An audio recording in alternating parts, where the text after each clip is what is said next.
Guess who's bat? Bat again. You ready for this, Jerry? No. Okay, leave. Bye. Love you. Wait, come back. I'm here. I need to milk more ad revenue off of you. What you mean? I need to milk more off you, but I haven't. I'm not even bothering to stream. Yeah, you can stream whenever or if you want. I don't mind, babe. It's chill, babe. We don't gotta think about this one. How do I make Yeah, the brush not look shit? There's no art bit in this for me, so... With this opacity shit. You probably got it based on pen strength. Oh. on how hard you're pressing it against the thing. Wait, really? Pencil might be... If there's a pencil tool, pencil might be better. Ooh, that feels fun. Yeah, that's like one of the reasons why pressure sensitivity on tablets exists. Okay, let's see. But yeah, if there's a pencil tool, pencil tends to not have the opacity based on pressure. Pressure test, okay. No? How do we...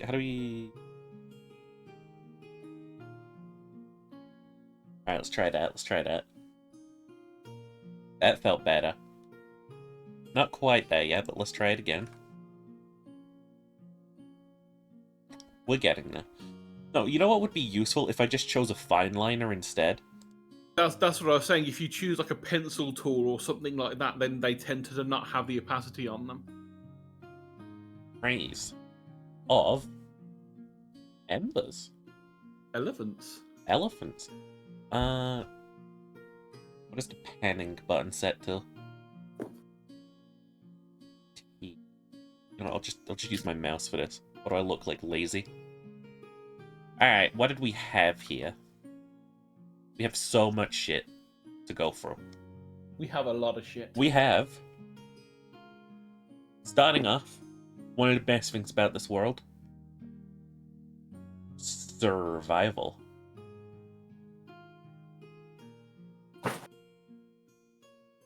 Mechanics.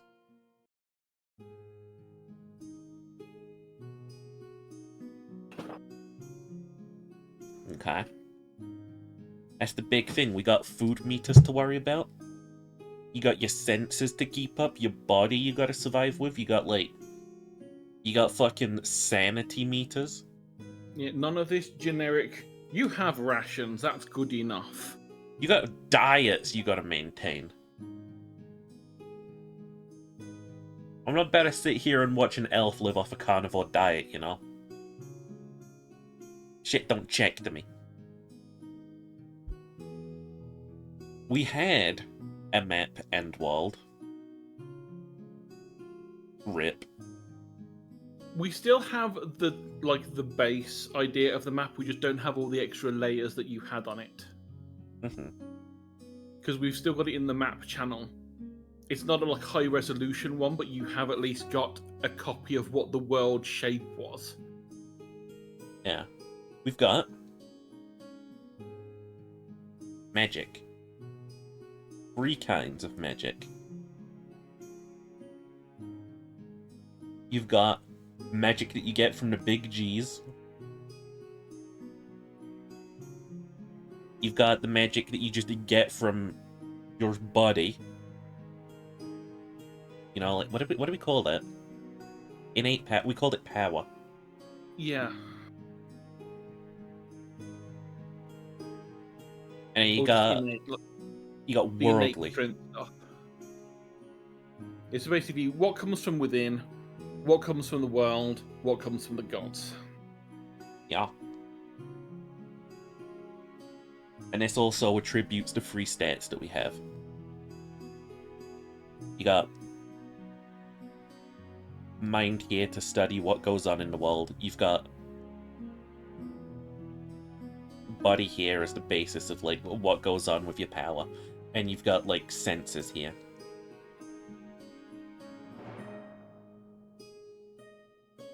That's how we set that up. And then we had We got a bunch of races that I have yet to make anything of. Thank you. Yeah, let's see, we had the Broccos, or what was the other name I'd given them? The Brassicans, which were the small plant things. They were like 8 inches tall at most. A little window here exactly for.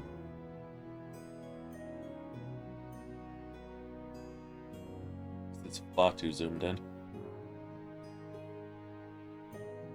You're far too zoomed in. Look at my zoomed in cock. I need to zoom in to find it. No, I love you. So I got it wrote here because we've got mechanics that are set in stone, right? And I'm glad for this because this is good. Right, you got.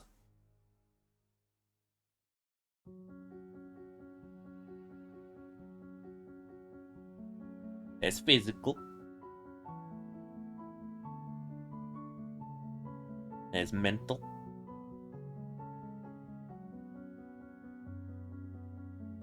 All forms of life in this universe will have these, probably.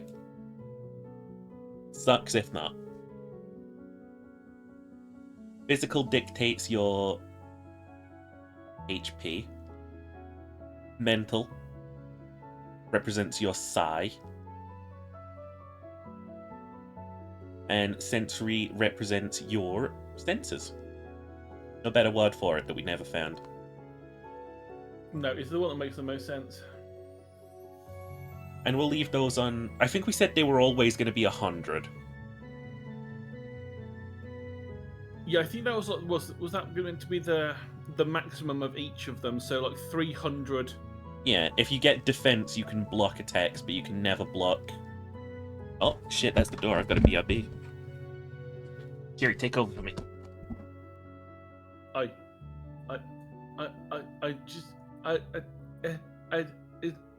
Me, yeah, bat. I duck. How are you?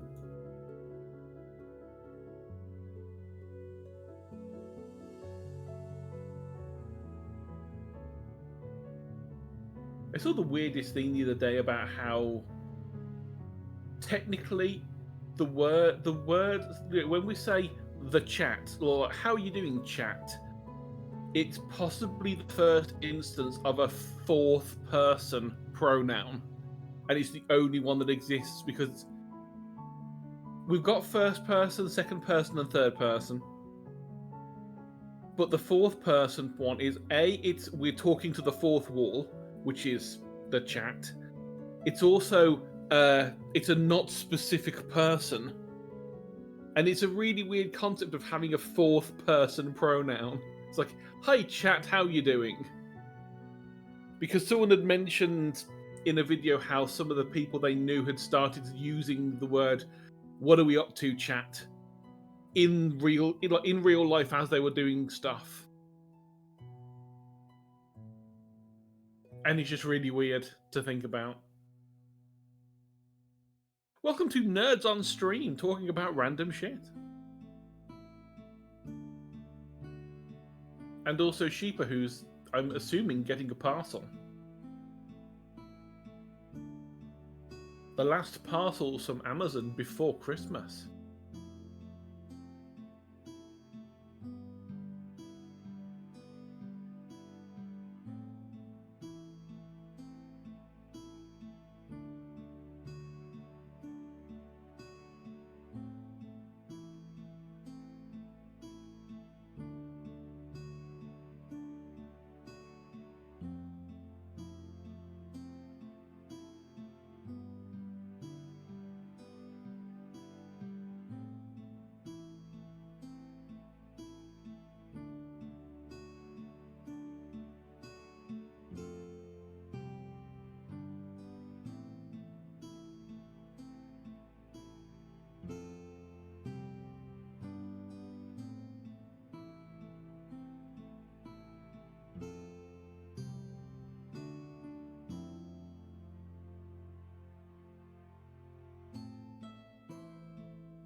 Chat is a fourth-person pronoun?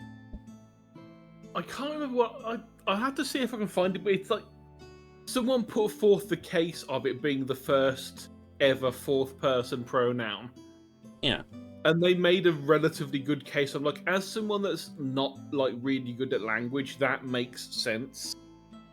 Because someone said, "Oh no, it's just a second-person language, thing. What are you talking about?" And then they were like, "No, listen with it." It's like, and they went through a bunch of things and explained it, and they were like, kind of makes sense. Yeah.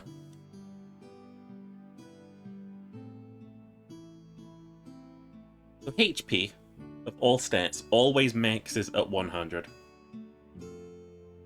Yeah, no matter how you get there, that's always the top. No matter what you are fucked up with. Yeah, there's only so much resilience that you can have in your body. I mean, even like with the best human in the world, there's only so much they could cope with before they die, and they would be the number 100 in health. So here's Johnny Goliath, right? He's built like a brick shithouse, clearly.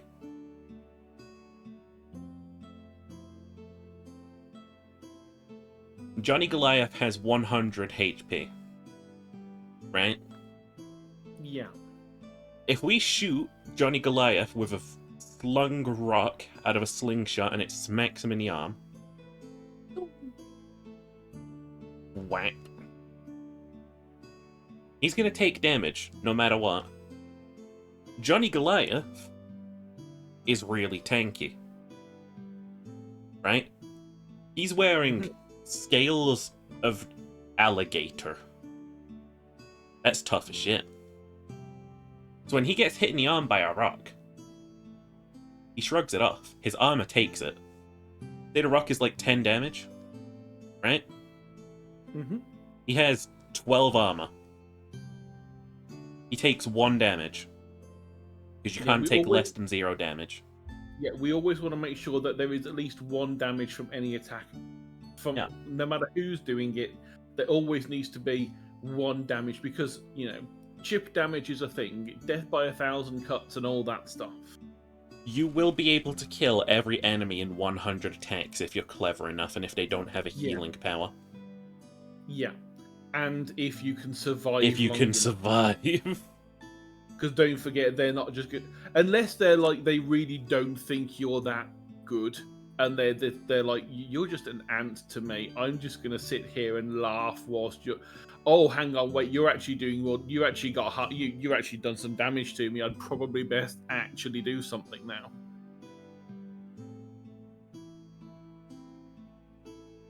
Cool.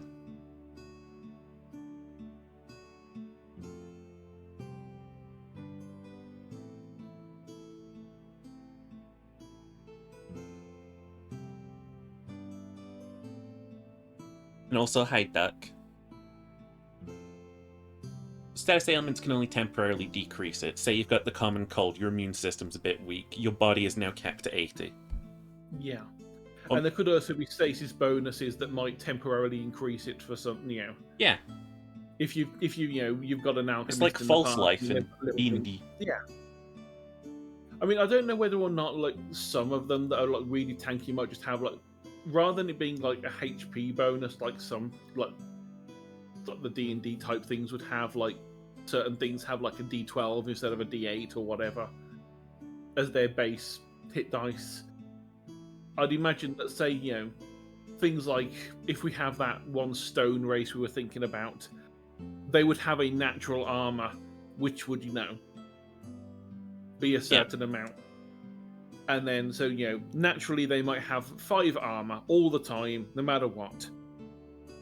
Or they could put on some actual armor and get 10. It won't stack, because 10 is the outer layer.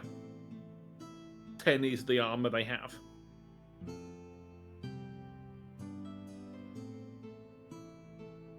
There we go. So HP sensors, Psi, always max out at 10. This is a really big note board, all things considered. But to be fair, there's a lot of notes you want to write. Okay. Again, this goes for senses, psi, blah blah blah blah blah blah blah blah blah. Right.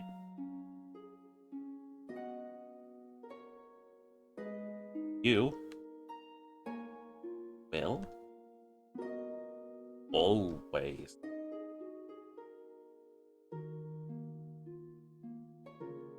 take 1 damage from any attack.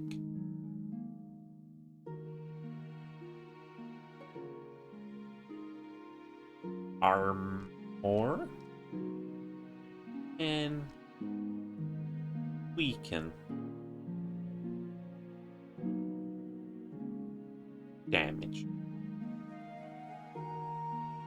Imagine the only way you'd ever not take any damage is if we put something in that was magical that Yeah, you've got like an deflected it. immunity spell on you. Yeah, so like, you know, if you get attacked by fire and you have an immunity spell for fire, you don't take any damage because it just goes over you. It wouldn't be a common thing to have. Yeah, it probably would take whoever cast it a lot of like stuff because, you know, immunity is a big deal. Yeah, we'll just So put then- unless otherwise specified. Also, hi Ace.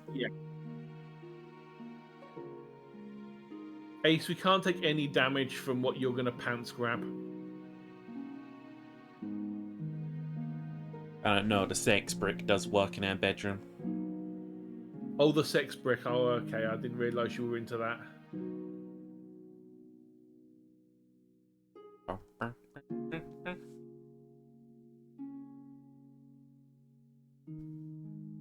So you can imagine, like, wearing an amulet that's got, like, psychic protection on it. It could be a thing, right? You can imagine that, like, wearing a rag over your face will defend you from a smell, you know? Yeah. That's what we But got for then.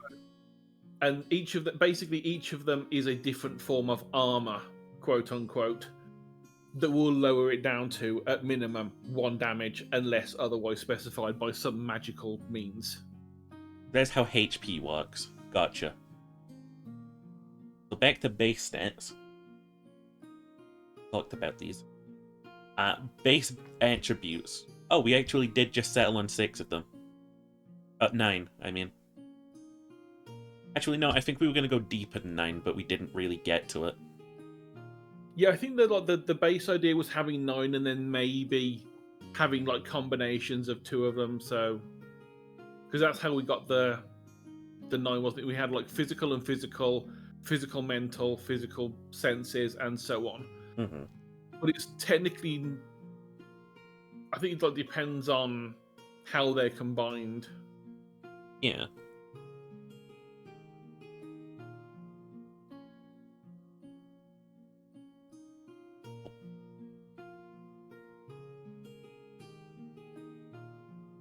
So your build represents your strength, right?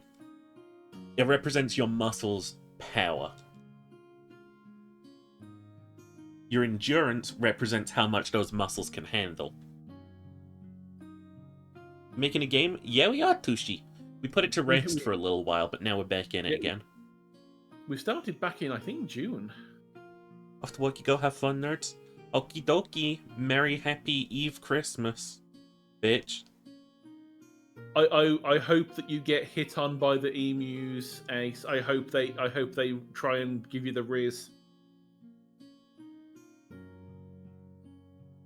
Did you know that you know that you can get rizzed by emus?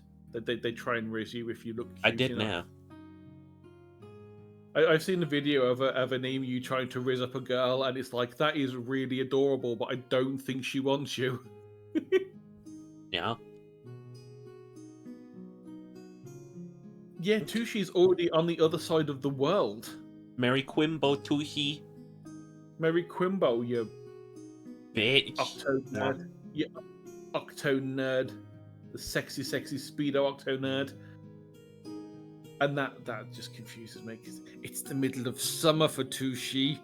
You can go and like go on the beach and it's all lovely and warm and it's weird and confusing. Maybe Kwanzaa. No one knows what it is. Why'd I choose to write this sideways? Why did you choose to write anything sideways? Anyway, that's the magic. Is those 3 stats there.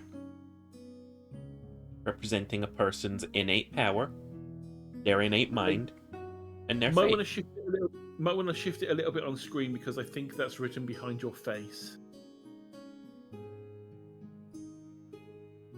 I know that says make. Okay. Make. I wrote it sideways. It's make. I am a making. But yeah, we said that stuff like... Let's take initiative, for instance, right? We said that would be drive. I think drive is a measure up of your control and your senses, right? Yeah. So let's say control.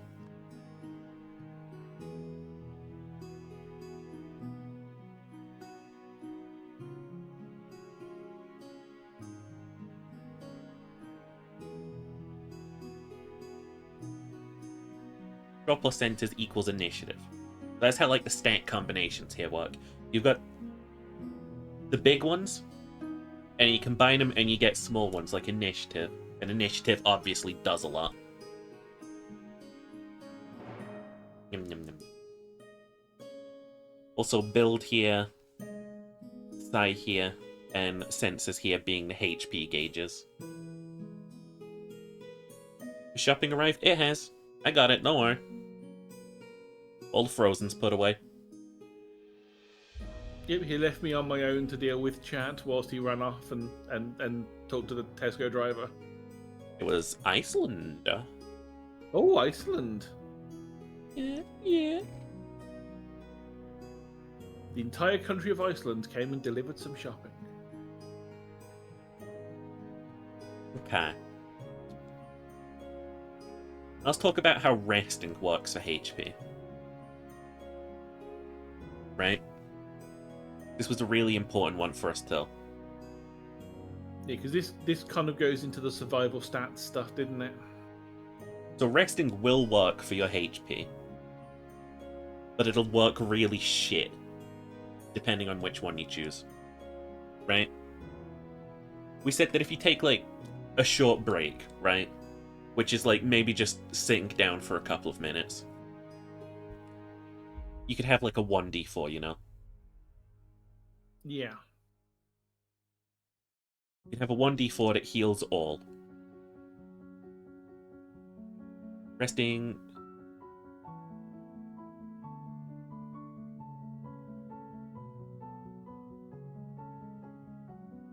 heals all bars. And brackets. Unless... you... aren't. In case you've, like, turbo injured yourself. Yeah, unless you've got a status effect or status ailment of any kind that's like, okay, you've lost a leg. You are not getting all of your health back now because you've lost a leg. Yeah. So this is now a major... until you can find a way to either magically regrow a limb, which may or may not be a thing, or unless you can find a craftsman that can make you a false leg, you are stuck at like a permanent minus 15% of your health until your leg is returned in one way or another. So we'll say a short break is like 1 hour. Right? Yeah. And a normal rest is like a full, like, 6-hour sleep, you know? Like, giving your body the chance to try and relax, you know? Mm-hmm. Then we had...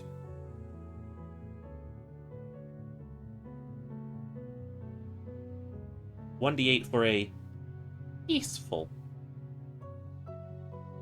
The fuck?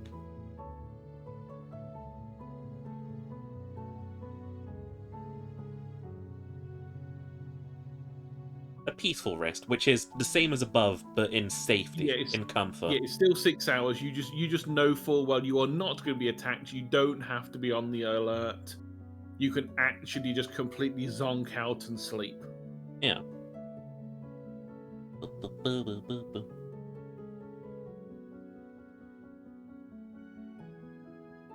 Okay. And at the maximum. Oh, oh, oh.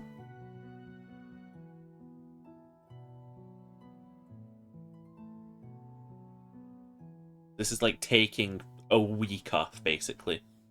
Yeah, this is completely chilling out, setting up camp, and just not worrying. Granted, stuff might still happen during this week. You can still get attacked, but so I Yeah. assume that like if you're doing the long repose, it would either need to be it's definitely this is a safe place.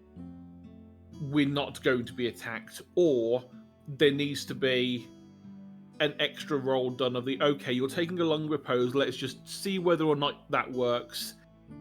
You roll another d20 or a d100 or whatever, and go, yep. Based on the area, maybe there's like a 2% chance that you get attacked in this area. DM's discretion. Roll. Yeah, DM's discretion. You can do it or you don't have to, depending on how like survivally you want it to be. But let's say you're in one of the villages. The chances are it's going to be a 0% chance of attack whilst you're in the village. So you're fine. 1 week, 1d20 worth of health. But if you've had to lay down a camp in the middle of nowhere to try and get this health back, there might be, depending where it is, a 10% chance that something might try to attack. Hi, Igor. Welcome to stream, You're Ginger. live on Twitch TV. I'm gonna sneeze. Merry Christmas. Oh god. Merry Christmas. Remember. Merry Christmas. Remember. In Australia. Remember. Oh yeah, it's already Christmas from Australia. What presents did I get? Somebody ask. Gun. I'm a Yank, but I'm not from Texas. Tank. Oh, We found a Sherman tank for $50. Here you go, Ginger. Jesus Christ! I know we made like 60,000 of them. I don't think they're that cheap. It's a bit of a fixer-upper, and it's just like not got any treads, not got a barrel. It's a completely rusted out, like just the hull. It's Girls and Panzer tank they found in the lake. Apparently, that was just completely ready to go. Like they just drained the engine and that was it.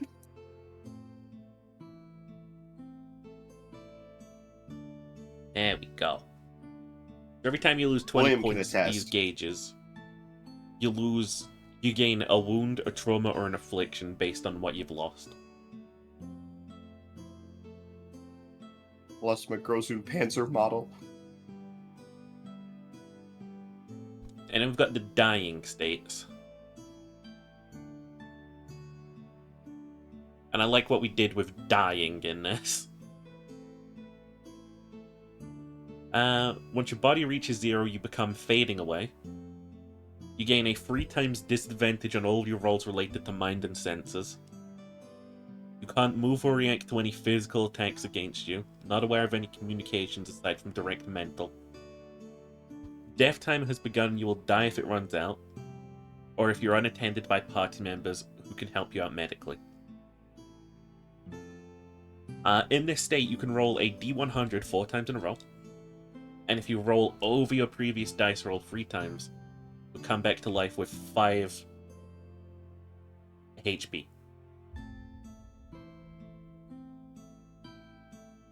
Fail to roll over your previous rolls, your death time will be reduced by 5. We didn't really put anything into what the death timer is. I imagine it's just based on endurance. I say based on endurance, or possibly based on race as well. Nah. Because like I imagine like the death time for like a crystal golem type thing is going to be different to like a postling. Or the broccoli men. I forget what they're called. The brassicans. Brassicans. Because I'm smart and I know that broccoli is a brassica. Your control I'm plus not- your I'm- endurance can be your death timer. We'll say that. That's you clinging to life, basically.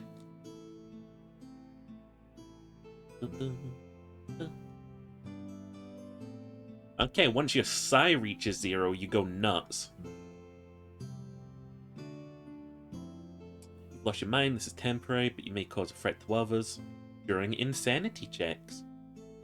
Can't communicate or understand communication in this state. Unable to do any action aside from insanity checks. Your party members may restrain you, so that you cannot hurt yourself or others, removing the need to perform insanity checks.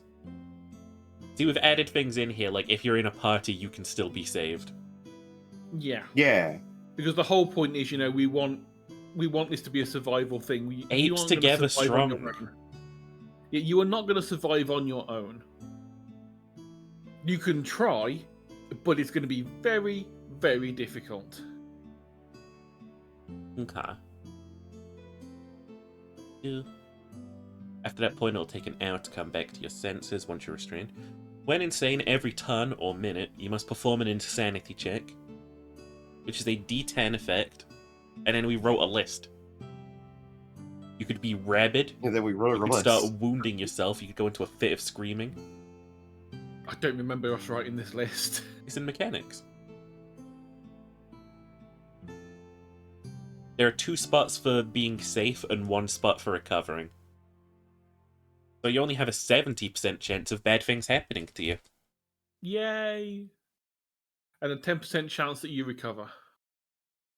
10% chance to recover, 20% chance nothing goes wrong. Okay, and if your senses reach 0, you either fall unconscious, or you get, like, super fucking, like, your senses are just overloaded. Which makes you take double damage to your body and psi for 5 turns. At the end of which you pass out anyway. Survival mechanics, bitch! Okay. Where's my mouse? Where's Mickey Mouse? You thought Call of Cthulhu was going to be harsh on you. So we'll leave Cthulhu is rising. magic over here. We'll keep We'll leave expanding my, this when we need, like, more stats. My, Right? Okay. What next? I think diets is a good one. yeah, because we were mentioning that the other day, weren't we? And like trying to figure out the kinds of diets that not just players, but things in general would have. Yeah. What diets do postlings have? Because they're like herbivores. No, I was going to go with them being a complete omnivore. That they- checks I think out. they're they- omnivorous. Most mammals I are. think they're Eat so. whatever. So what I've come to learn is that there's nothing on this planet is strictly like herbivoric, carnivoric. They're just opportunistic or lean towards certain things. Yeah, because that's why what there is. It's like opportunistic carnivore. It's like a Yeah. cow. A cow or a horse will eat meat. They will just like, oh, there's an injured bird right in front of my face. Well, I'll have that. And people don't realize that happens because they're like, oh no, cows just eat grass, don't they? No, cows will just eat whatever's in front of their They're face. hungry. Yeah, I It just guess happens to be juicy grass. I guess in Australia cows have like a phosphorus deficiency, so they'll just eat snakes. Okay. So That's just Australia. Everything in Australia is insane. I think your diet. Let's think in real life. How does the body consume calories? The big one, the brain, right? The brain consumes a lot of calories to keep it running. About 20% of your calories go to your brain, I think it was. Yeah. And most of the rest will probably just be like, these guys have to keep a fit, athletic lifestyle going. So what if we say it's like build plus logic make brain? Like, makes your dietary requirement. Like, you So have to have that amount of rations. If you're dumb as fuck, you can eat less. But you also will probably not be really weak, so you'd have to still eat enough to keep your body going. Yeah. So it's going to be a case of, what does the brain take to work? What does the body take to work? Maybe what does your immune system take to work? And then the total of all of that is what you need for a day. So if we say, like, build plus logic plus senses is your upkeep. Well, yeah, you can actually keep it in terms of like each 3 lines. So build, logic, and sense is what it takes for your brain to work and keep going. Endurance, control, and presence is what it takes for your body, like the rest of your muscles, to keep going. And then the power, psi, and faith is like the magic. What amount of calories is going towards your magical sense? You creating mana in your body or controlling it in whatever way you have. This incentivizes players to hunt, but I worried it'll be like annoying and punishing at late levels. Well, it depends on what it is. Because don't forget, at later levels, it's going to be a lot easier to hunt because the things that you need to hunt for food are going to be weaker than you. Yeah. So you're going to find it a lot easier to deal with it, unless it's like, okay, we're in an area that doesn't have very small species for us to hunt anymore. I don't think we should make it that the brain takes up that much calorically in Universe. I think even if you're a dumbass, you're still using the same brain, You can't work out to make the brain more buff. See, honestly, I would have gone more for just like a set amount per whatever race you are. And then maybe have a modifier depending on whatever these stats are. So, let's say, you were the Postling. Generic Postling needs 3 rations worth of food per day. Re-rant. Minimum, yeah. They probably want like 20. Yeah, they probably want a lot more, but minimum they can survive on is like 3 or 4. But let's say they're more going towards the tanky warrior type. That's going to then add on extra rations required to upkeep their muscles. They've got to keep them gains.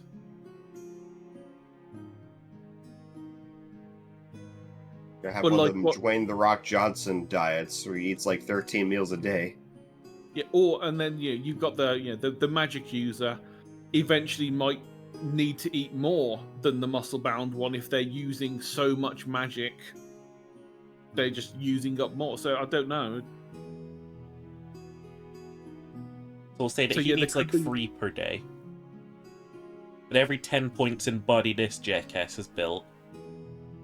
Yeah, maybe you need like an extra 0.5 ration per 10 points in build or something. Yeah. Or maybe have it so it's 10 points in the overall stat rather than the individual ones. The more stats you have in general, the more you need to just put into things. Yeah, because you're going to be either beefier, smarter, or more magic hungry. I want to say the more you put into just the body tree in general will probably do it for you. Well, that's what I mean. So like the physical HP one that's all on body, every like 10 or 20 on that adds to the ration. The same amount for the mental side adds on some. And the same, like, so each of the 3 major stats will add a set amount per like 20, 10 or 20 you add on there. Because it also then means that as you get higher levels, you do need to eat more, which means you need to risk more by going hunting more often. Or going hunting after bigger things to get more out of it. So like, yeah, sure, you've got, 100 body. You could go and hunt rabbits, but you're going to need like 20 of them for just you. Or you can go after something a little bit bigger. that's going to feed your entire party on one of these beasts. But that T-Rex. but that beast is going to actually fight back. So you spend 10 points, you get a 0.5 requirement for your body.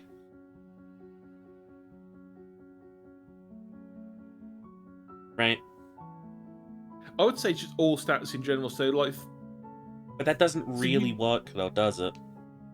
well, I don't know because, like, with the magic, like with the mental side, you were going to obviously need to have extra calories to run your brain more. If you're constantly thinking of more things or using magic about more this often, from, you're like, going a to be doing. RP perspective, though. If every single person gets the same exact debuff for leveling, then, like, you can have Yeah. level 1 parties eating rats, and, like, your level 50 parties will be, like, everyone's gonna eat a whole dragon when they sit down. Like, it's gonna be a bit odd, you know? It feels like a bit sort of, like, built for, like, the barbarians of the party.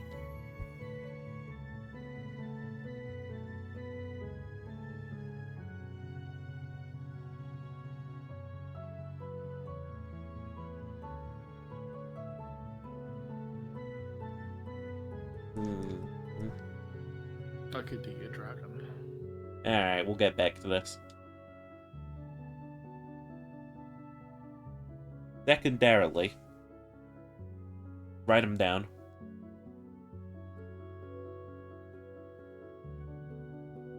Herbivore, easy.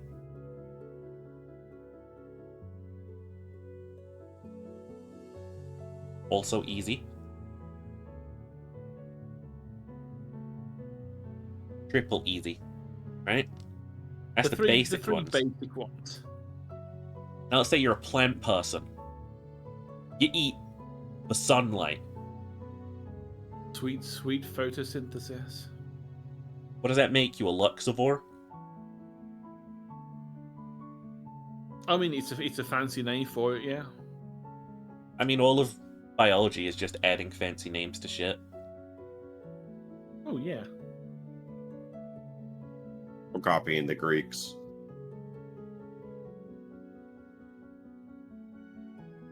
Now, Latin created lux. That's a Luxivore. Now, let's say that your species just eats air. Now, that's an expansion from now. I'll tell you that much. That's an expansion I'm not worrying about. Yeah, that one is it's very unlike. There's not going to be one thing that does that, if anything, because that's not going to be rare. Carivore, you eat the earth. Easy. Go with Lithivore. It sounds better. Lith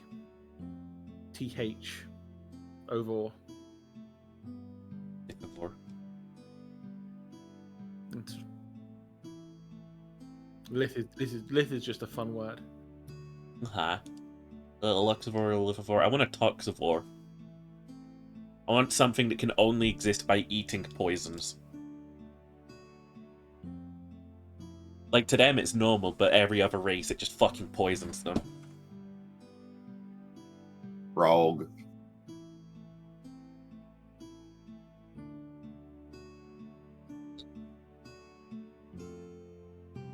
On the crazy end, I'd like to add species that are like Pyrovores. Like, they eat fire. Eat rock. In Well, the, that's what Lithivore is, Ginger. Rock eater. Yeah. in Crunch, the crunch. progressed sort of like steampunk era, we do want like plasmavores and stuff, like robots and shit.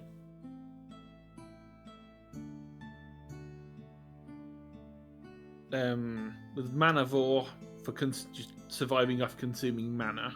Yeah. I know there's at least a couple of creatures that I designed that were Manavores. Well, we gotta have them. There's, I think the term is Chemovore, Or and that's that they get their energy from chemical syntheses. So they will like eat certain chemicals, and the process gives them. Granted, for the most part, this is usually like bacteria down in the depths of the sea. okay. We they probably have, won't like, use. entire- So they eat the chemical soup from the heat vents. Yes. Would a once the heat toxivore vents also be poisonous to eat? Absolutely. unless you were also a toxivore. At which point, then you're just a carnivore. I don't remember if it was a bird or a frog, but there's some. I think it's in the Amazon. They eat poisonous things specifically in their diet, and because basically each individual animal eats like only some level of everything poisonous. It's like impossible to make a cure for them if you happen to be hit with them. There's quite a few things like that. I think it's like poison dart frog does that. Yeah. There's quite a lot of animals that the poison that in the thing that they eat doesn't affect them. They just store it. And so if you try to eat them, you will get poisoned because they have condensed it from all the things that... It's the same reason why, like, the fact that there's mercury in tuna happens. Because all of the little things consume stuff that has mercury in it. The next big thing eats a load of the little ones. The tuna then eats the little things. And it all concentrates into the tuna. And then we eat some tuna and we get mercury in our body. It's the same Unrelated, thing. but I had a friend who got mercury poisoning because he ate too much sardines. Sardines nuts. And he learned when he went to the emergency room, there's no way to get that out of you, basically. Yeah, chelation's like the only way, and it's really awkward and painful, I think. Does not make you feel good.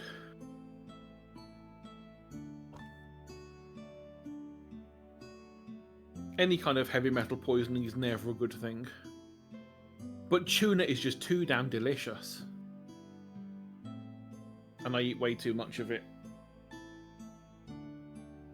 So, magic will occupy its own system. Let's say, for instance, like, we create rune crafting. I want to expand on rune crafting. That will be the rune crafting system, you know? Yeah. If we go for, like, deities and stuff, and we want to, like, say, oh, you're getting that shit straight from the gods, we'll make a deity, we'll assign them a bunch of spells, we'll say DM's discretion, you know? Or maybe you can only learn this at this sort of, like, level. Or maybe rather than assigning them to deities, assign them to, like, roles or something. So, like, you'd have kind of like the spell schools. Like, you'd have, like, divine. But rather than just being divine, you'd have, like, the kind of thing that, you know, the gods of light would give to a person. Mm-hmm. The gods of luck would give this to a person, and so on. Because we had mentioned, obviously not on a stream, but we'd mentioned that we want it so that players can, like, create their own deities that, like, in their tribe they believed in Balbo the Great, who sacrificed themselves for our tribe, died in this location, and we have given reverence to them for the past 300 years. Balbo died for your sins. Balbo is the god. Balbo is now a god because you worshipped them for 300 years. Balbo give gift of strength. Oh, so it's like it's the belief that turns it into a god. Yeah, that's pretty much all of the gods. I think we'd kind of planned that they were going to come from the belief of the people. Yeah, that's where, like, spiritual magic comes from too. Do you know what I like the idea of? I like the idea of sorry, my voice is going out, by the way. I'm gonna have to leave soon. I like the idea of gods rewarding even indirect worship. That's chill. Like I've been doing that in the D&D campaign. Sorry. Say you're a serial killer and you're like you're killing because you're just like an insane person, but you're indirectly worshiping like the goddess of murder or something like that, and she rewards you for it so that you can kill people better. Yeah. Yeah, I was thinking more on the lines of, you know, god of the forest. You just happen to, like, look after one of the animals, just purely coincidental. You're like, oh, you look like you're hurt. Here you go, have something to help. And then you walk off as you're just walking through the forest. The god's like, okay, I saw that. I'm going to give you a tiny little boon that you're not going to know about. Yes, I like that too. And then like I imagine like those boons coming in handy in like times of great strife or something like that, where it's just like all hope is lost, but you're just like, I still gotta try. And then all of a sudden, this god comes in and it's just like, yeah, it's time for me to help you out. Yeah, it could also be a really cool thing that the DM can note down and just not tell the players. So the players still think things are hopeless, and then the DM's like, a DM's discretion can go, okay, you're actually having a real tough time of this. They can just say, oh, by the way, you notice something starting to happen, and then whatever boon it is comes along, and then the player's like, what the hell's going on? You can just say, oh yeah, well, remember that time when you helped that deer? Someone was watching you, and they gave you a little bit of a little thing for just in case, and it's just triggered. William is really good at this. In our D&D campaign, I had actually completely forgotten about it, but my character basically blackmails another Feywild entity into helping them out. And it's like, okay, I'll send a Raven of Woes to help you. And I forgot about it. And we were fighting the final boss, and I was about to die. And the fucking Raven comes out of nowhere and pecks the dude's eyes out. But yeah, that's the kind of thing I'm thinking, that like the DM could like write these things down, like, okay, you have done a thing in the area that is known for this god to be around. They are going to make a note of that, and if you're ever in need, they're going to repay the favor. If that's the kind of god they are, they might just not care. But if they're a nice benevolent god, they might be like, oh, okay, you did me a solid, I'll do you a solid in the future if you ever need it. I'm not going to tell you about it, but it'll be a surprise. And then DM's discretion as to when that turns up. So, here's my idea, right? We split the gods into 3 sort of like blanket categories. Call them like emotions, elements, and Ginger's died. Call them like the emotions, the elements, and like heroes, Because then you've got like gods based on emotion, like you've got the god of love or the god of anger. And you can learn the things that are always there. Yeah, you can learn like spells from them and stuff. Your voice went out. Understandable, baby. Go and drink some nice warm things. Go and have like a nice hot lemon or a hot chucky. Or something nice and soothe your throat, Gingham. So what we've got here is the Green Lantern Corps, obviously.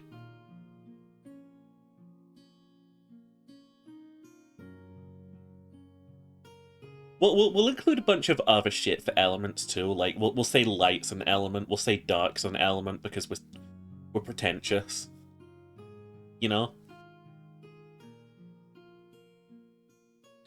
We'll say fire, water, light,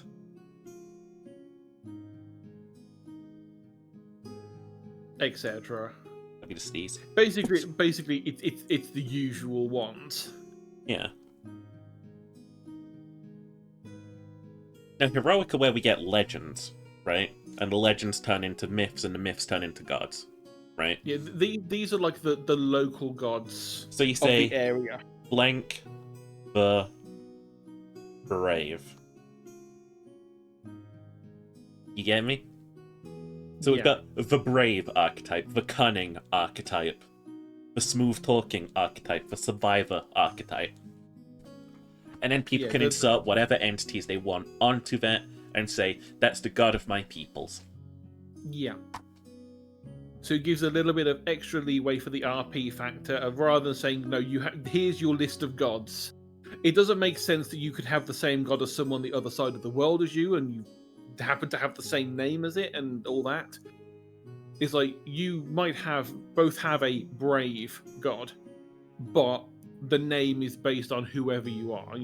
Whatever tribe you come from, you can choose it. It's like saying that you've got the same sort of like, let's say you've got the same cleric type, right? And they're like, they worship John the Holy, right? And then they go and find someone who worships, I don't know, Dickhead the Holy. They've both built their characters different ways with different spells from like these sort of like spell schools, taking different perks. But they both have the same god, technically. But it's a different god, technically. But statistically, it's the same. Yes, statistically, it's the same archetype god. Yeah. Like you put there, template. So that's one thing for gods. I don't... Should we leave undergods as their own separate thing? Like, dark gods, eldritch shit?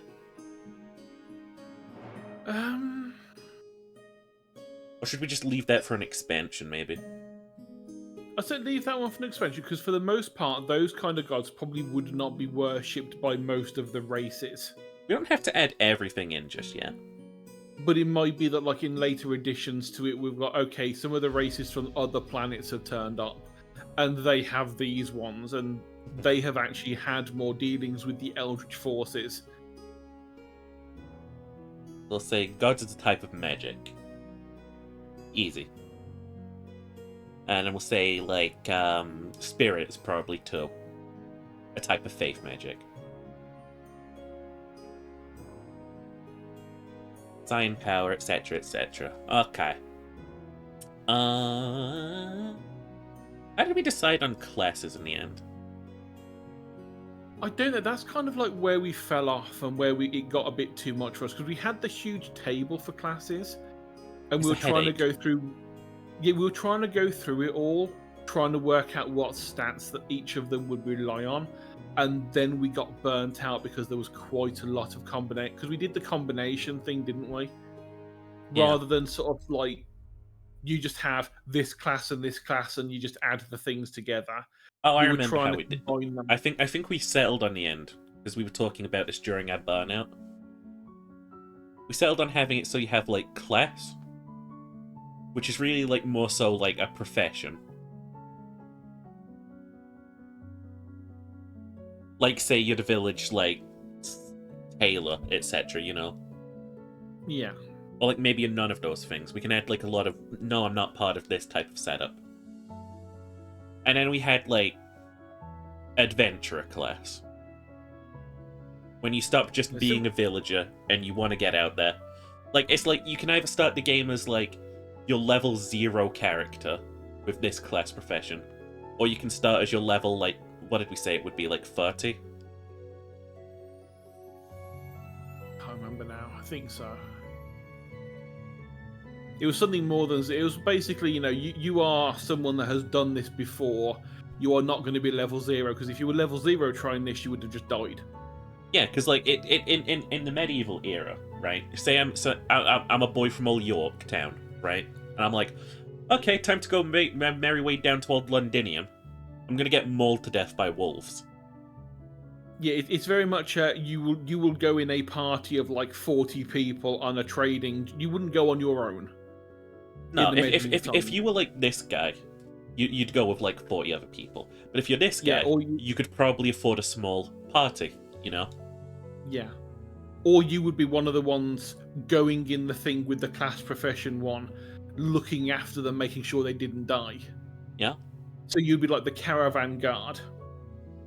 But you could also, you had the skills that, if a bunch of you got together, you could go and do other things that weren't guarding caravans. Let's say that this is background.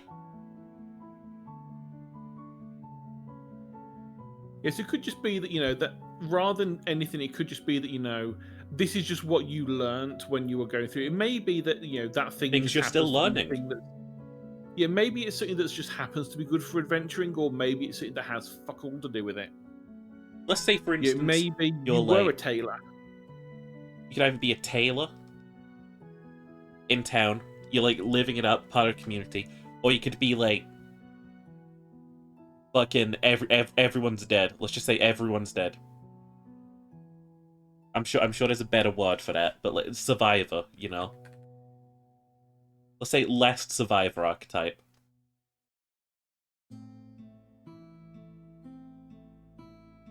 And that's your background, and you get to build on that background. You're still the last survivor, even if you're with like a new party or in a new town. You still survived that. And you're gonna take these skills, and maybe these people will both go in the same way, you know? Towards the same thing. Maybe the last survivor will, like, come to terms with something. Maybe the tailor will come to terms with something. Maybe they'll both find a common interest of becoming, like, a hunter. Yeah, maybe it's the fact that the last survivor, because they're a survivor, are very good at obviously surviving, therefore they become a hunter out of necessity. Whereas the tailor is very good at making hide clothing. So this is And like... so, I almost want to say this is like an NPC. Like, most NPCs will be here, you know? yeah, they're going to be like general village person. They might like have a class level of like 3 or 4, maybe 10 at the most if they're like really, really good at their job. Yeah. And that's like, you know, the best blacksmith in town is a level 10. And they can make some really nice things, but that's kind of all they can do. Maybe they can use the weapons a little bit, but that's all they could do. Yeah. And They let's say, wouldn't for be doing instance, anything major. let's say, for instance, you've got, like, stone carver. That's their profession. They chisel at rock, you know? They make little sharp rocks. And then those rocks get stitched together into other things. Maybe that person can have some buffs that will really, really help if they become a rune crafter. Yeah. I mean, it could, like I say, it could be that, you know, whatever the profession is could just give a bonus to the skills. Alternatively, this person might just choose something completely different, and they might just go off and be, I don't know, like... Like, it depends on how things go for Mr. John Stonecarver. Maybe they've got, like, the ability to pursue this, if they want. Or maybe, like, they get into situations where everyone dies and they just end up becoming, like...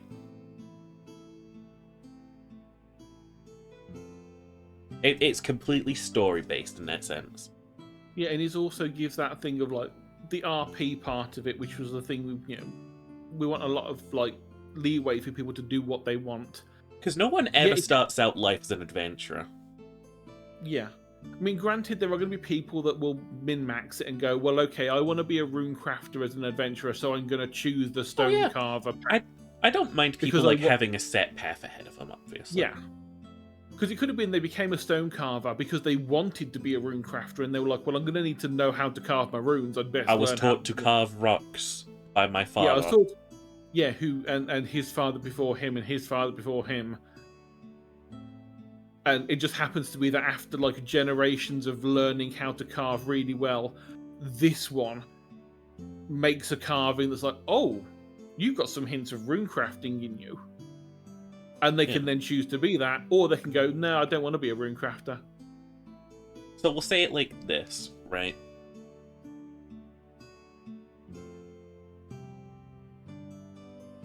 Classes are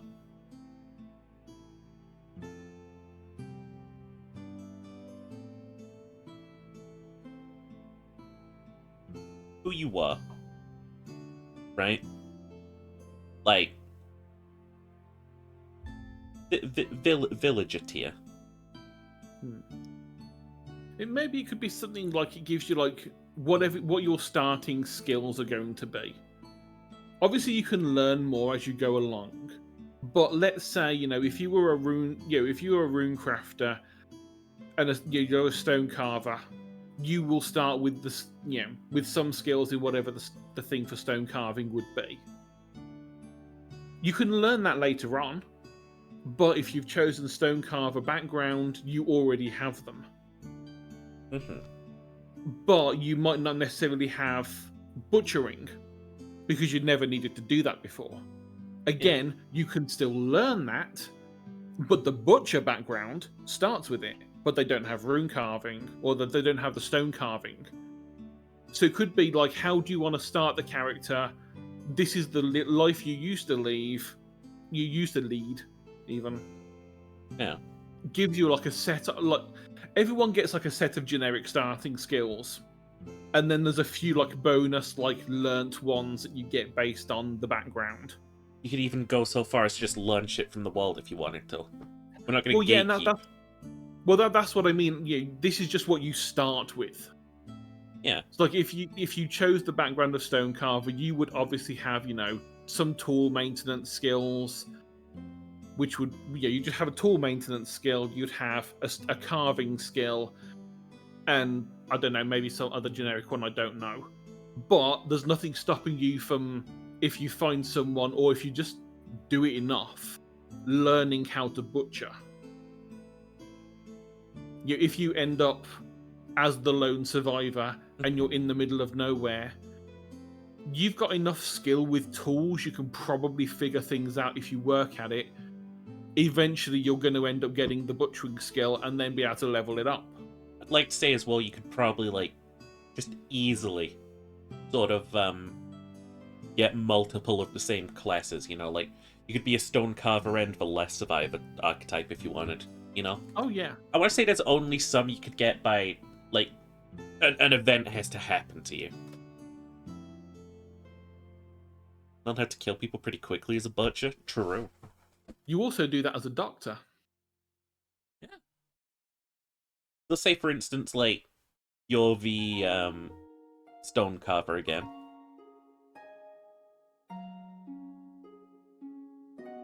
By being in a village, by learning how to use tools, you could easily just swap to, Butcher, right? Yeah, Or, there's you gonna be could add something to make Butcher you- on top of this. This is just a skill set at this point. Stonecarver, Butcher, and then from that point, right?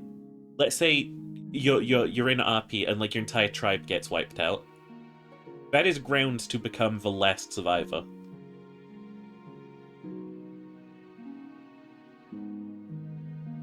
You need a reason to go from this to this, right? You barely need a reason to go from this to this because, it's just tools of the trade different, Yeah, it's just like learning. You don't just get to wake up one morning and go, I'm the last survivor.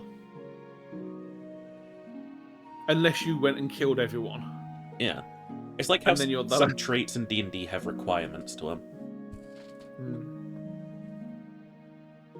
See, I do quite like how, I don't know if anyone's played Mount and Blade, but the way that you do the characters in that is it gives you your life story. It's okay, as a young child, you were, and it gives you a bunch of options. And what you choose will give you a bonus to certain skills. So, if you chose a stepchild, you'll get some bonus, as in step double PE, as in the area, not the stepchild, family thing. But you get a bonus of +2 to hunting.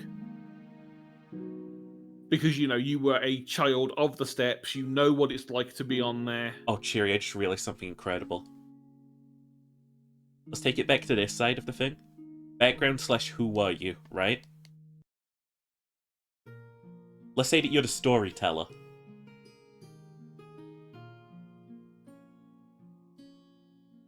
You learn the magics, right? But you learn them really fucking slowly, Cheery. You learn them really slowly, and then when it finally comes time, you can become an actual magic class.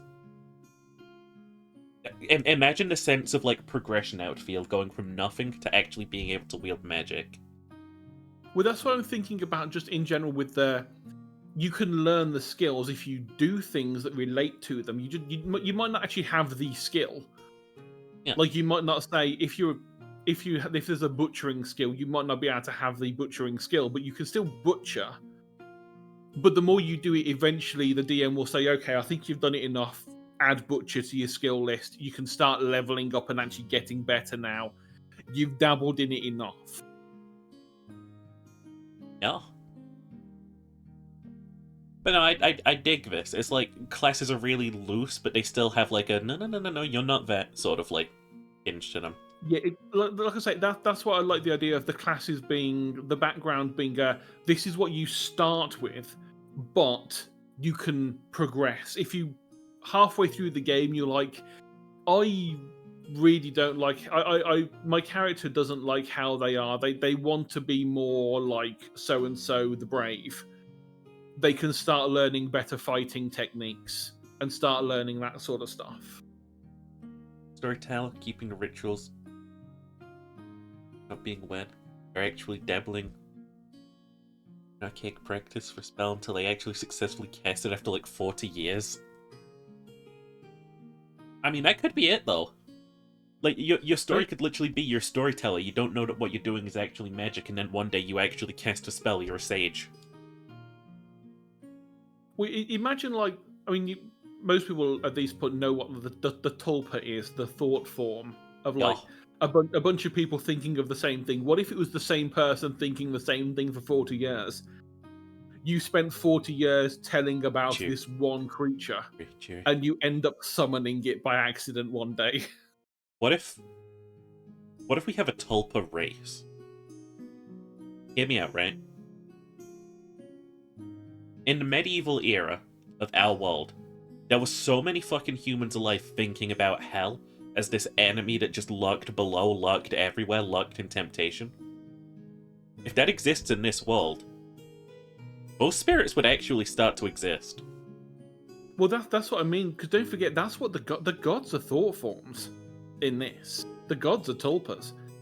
At least for the most part, because their belief in them creates them. So would demons be. So yeah, so would anything. If there is a boogeyman who lives in the forest, if it's thought about for long enough, I mean, to be fair, that's what half the things in the world could be. It could be that's where the Longlegs turned up. It didn't evolve, because God knows what that'd be like to evolve. But it could well be that, people had like horrible stories of a weird thing they once thought they saw in the forest. Yeah.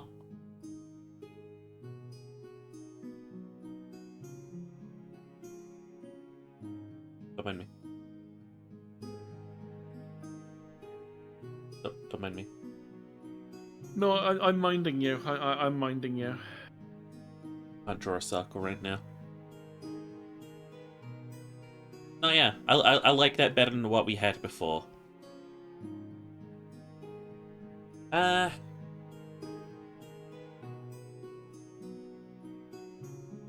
it also gives us some a little bit of leeway for when we're designing creatures that we like. This would be really interesting to have, but there's no way it would have evolved. How did we do leveling? We did it, I think, based on whatever the class you had, you would get a specific number of points to spend on your stats per level. So, like, if you were a warrior class, you would get, 3 points in body, 1 point in mind, Right. 1 point in spirit, to spend on whichever of the skills you wanted. Yeah. I feel like we could probably fix that a little bit. Pick leveling over here.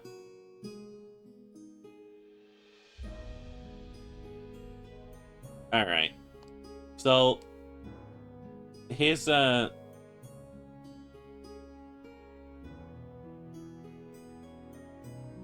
John Fuck. He's vibing. He is a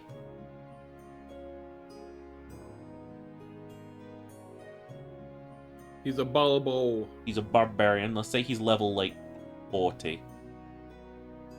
Right? Now let's say, for instance, we've got this, which is the skill tree for barbarianism. I remember I said that this might be a thing.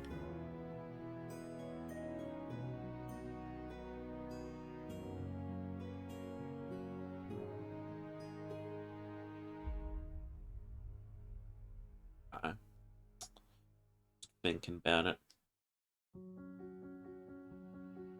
One of the hardest thing is going to be balancing. You know? Making sure that everything's actually chill. Well, that's what playtesting will end up being for. So you got John Fuck, level 40, barbarian, he's leveled up +1, right? I say he puts 1 point into barbarian, and putting 1 point into barbarian gives him like 5 body to spend, 2 mind to spend, 4 senses to spend, or like, I don't know, 7, 2, 4. What did we say it would add up to? 15, right? Yes, I think. Okay. Well, let's say he gets these points and he can spend them on whatever he likes, right? But he gets 1 level, and that's where he can spend it in like the skill trees. Like, do you want this perk or do you want that perk? This is the strength skill tree. Yeah, and those skill trees might be things like, you know, a certain way of attacking. Yeah, you learn a new move. Like maybe going down one side of it as a barbarian, it's much more about like grappling and wrestling rather than punching. Yeah. You're using your strength and your barbarianism to This is just, still like body, manhandle them mind, and onto the floor. like sense focused. Yeah, and then whereas the other one might be more that, you know, I've picked up a big stick and I know how to hit you hard. Yeah. Tree. We'll also say that probably some of these skills will have like skill requirements, like, oh, you need to have like at least 35 body to pull this off, you know? Oh yeah. Or if you try, you can have it, but if you try, it's gonna leave you with like a sense impairment for a while if you try using this without the required skill level or the required stat level. So what's the best thing we can divide 3 by? I say we put like 10 skills into each category, right? And that way, like, the maximum level barbarian you can have is 30. You get me? I think so.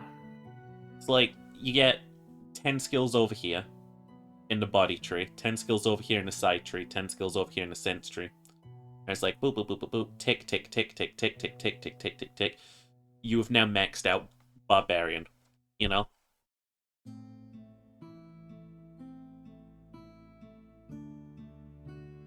Or at least that's like the end game. Like, congratulations, you actually did it. You maxed out a barbarian. Holy shit. You lived.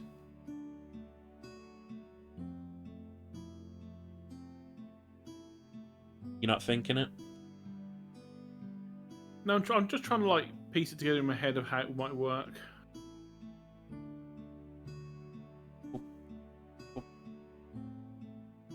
Because I do like the idea that there's also like generic, like maybe like every level you get 1 point to spend in any of these that you want. So you can spend it in a body trait, Yeah. you can spend it in a psi, That's it. but there's also generic feats or generic things. Oh, like a perks you can generic take. tree.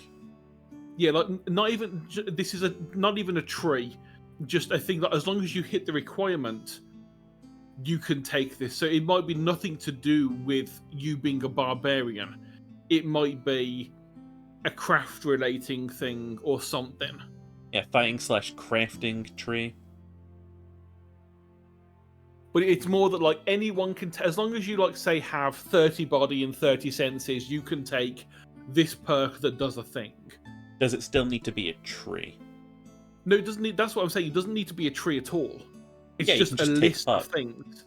You could just take a I think perk. at that point in time, though, you're not leveling up barbarian and you're not getting these stats. Well, no, it could well be that, you know, because like I say, it depends on, like, maybe you've got to a point and you're like, well, okay, I've got 5 points in body and barbarian, but the ones in further on in the tree don't really do anything for me. So I'd rather spend them on making my character a little bit different than just going, oh, I'll just fill the barbarian tree up. Yeah. Because otherwise, all barbarians, if they get high enough level, they're all going to be the same. They're all going to have the exact same skills. Everything's filled. True. Whereas if you're like, well, okay, I've got 5 in Actually, that's barbarian not necessarily body. true, because, like, you could be, like, a level 20 barbarian, but you could still be, like, the butcher. No, but that's what I mean. Having those extra, like, they're having this extra, just like list of non-specific feats for classes. So Yeah. it could be that there are feats related to you have to have the background of being a butcher, and you can take a thing that gives you some extra damage because you're good at using bladed weapons, and anyone can take it. Like, a lot of big feats. Yeah, like anyone who meets the requirements of you have background of butcher and you have at least 30 body. Yeah. You can wield take knives this with feat. +2 damage or something. Yeah. So it's more like very generic feats. They might not do much. They might just be there for flavor. They might give an actual stat benefit. Yeah. But they're more there for the chance of being able to RP. Like maybe you don't want to be a full-on barbarian and getting all the way through all of the tree. Yeah. Maybe you choose, I want to be like, yeah, I'll max out Psi, I'll max out Sense, but I've got like these 5 levels of body, or these 5 perks in body, and that's enough. The other ones don't bother, because the other ones are to do with wrestling and grappling, and I don't want to do that. I'm a fighter, I use a weapon. I don't care about wrestling. So I can start diversifying and put some things into the other generic tree, or not tree, but the generic list, and say, well, okay, now I can do this. I get a maybe +2 or +3 to using this type of weapon. Maybe you say like barbarian is like the wild fighter class. Maybe they unlock the wild fighting tree, like all of the wild fighter moves, and it's like, okay, well, this tree doesn't have anything that I want in it, but if I look at the wild fighting tree, there's a lot more like unarmed damage perks. I want to take them so I can specialize in unarmed damage instead. Yeah. And things like with like having the list of crafting perks, it might be that you are. Because we always said that there would be a sort of like spell tree for skills. Yeah. So Like, it could be that you're a hunter. You're also your background is tailor.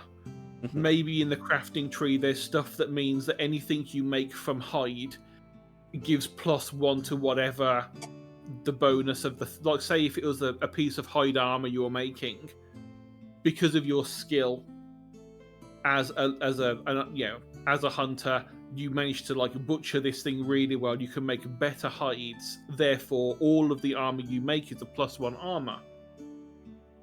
As long as it's made out of this material that you have got yourself. I know what this shit is, but my doctor squiggled it on my fucking prescription. I'm assuming it's a signature. Jamie Dodger, I think it says. Hang on, let me do a really pretentious William Sheeper.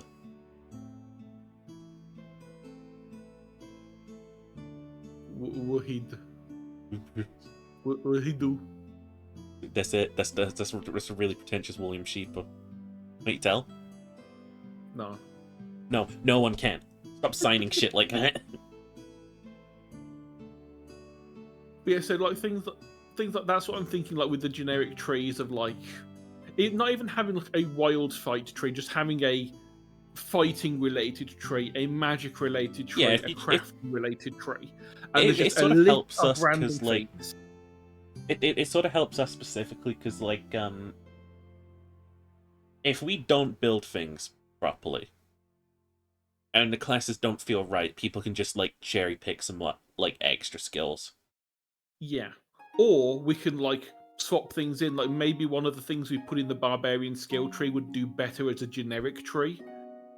But something that we put in the fighting tree might actually be more to do with being in a barbarian. So we could just like swap them out. Whilst we're play testing, we can go, well, that actually fits better there. This works better over here. Yeah. Obviously, the crafting stuff is all going to be in crafting, but it kind of also gives like people that little bit of extra like RP thing of like maybe they want to be the actual crafter. And rather than like D&D's crafting, which is the, okay, you have a skill, just a skill, roll a dice. Yep, you made it. It's okay. That is crafting in D&D.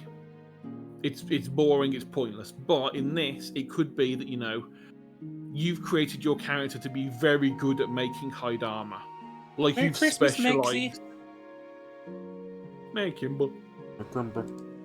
But like your character has specialized in making this stuff. You're a hunter.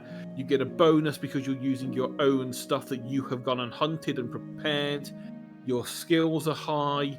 You've taken all the feats that are to do with like making really good hide armor, and so you are like a specialized like actual character. You aren't just I'm a crafter. Mm-hmm. you've been able to pick and choose what you wanted along the way to get to like that point where, okay, I know that I'm looking after my party now because I can make them the best damn shit they can wear. Okay. Was there anything else we needed to rethink about? We got our stats, basically.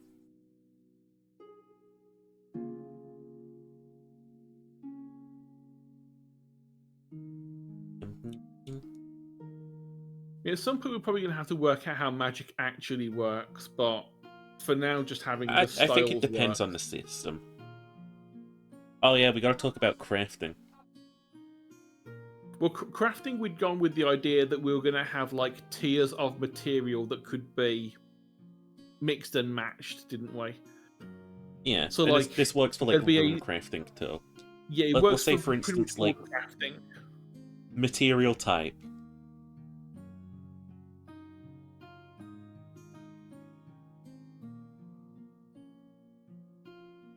A, Yeah, B, C.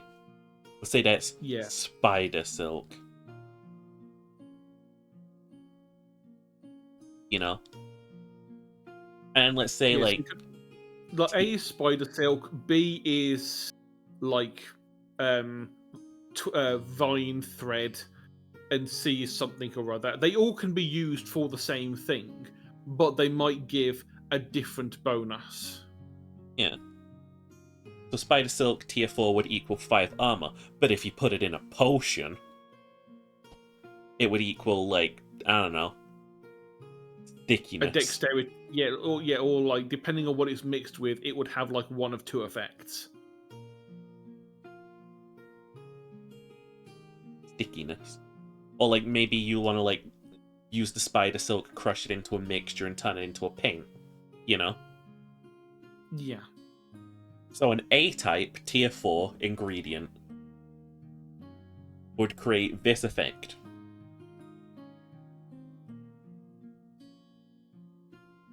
It checks with me. Yeah, and the way you'd get these things would like, let's say, you know, you've chopped down a tree. It would be like, okay, so B is a wood. Yeah, B is wood. That is what the material type is for wood. Okay, what is your skill in terms of chopping down trees properly and preparing them? Bad? Well, that's tier 1. It sucks. Oh, you've actually got skills. You know how to like work with wood. Your background was woodworker. You're a carpenter. Okay, you're a tier 3 or tier 6 or whatever it's going to end up being. Because this way, you like, get the bonus from it. We can make like an item manual if like people want like some custom items, but like with this in mind, they can just make whatever the fuck they want and just say, oh yeah, that's going to be a tier 2 material. Well, yeah, it can be like I think we'd mention things like having it so that depending on what it was used for, it had a base thing. So let's say that wood was going to be used as a handle for a weapon. Depending on the type and where it came from and the tier it was, let's say it was like a specific wood that came from a really hard to find tree. It's a tier 6. It gives a bonus of +3 for handling the weapon. Because it's a really strong but very light material or something.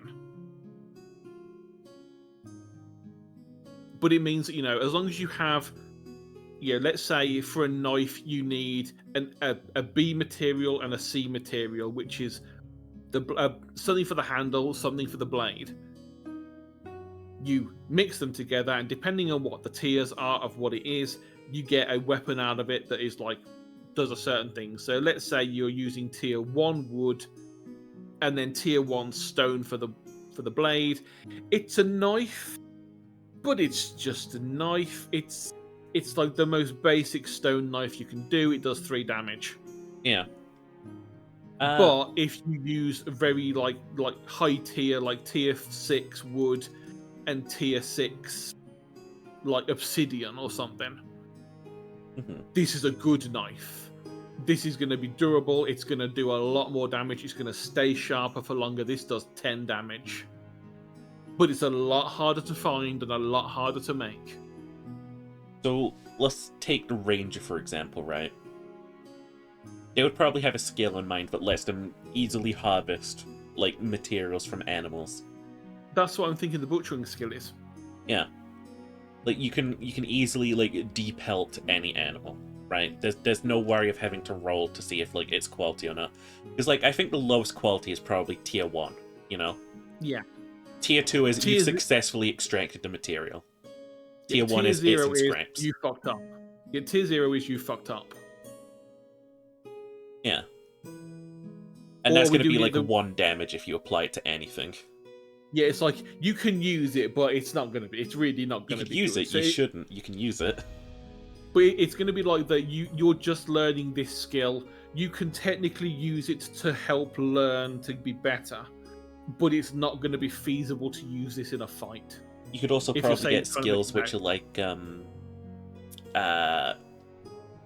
for instance, oh, you can now, like, salvage a tier 0 material and turn it into a tier 1 material.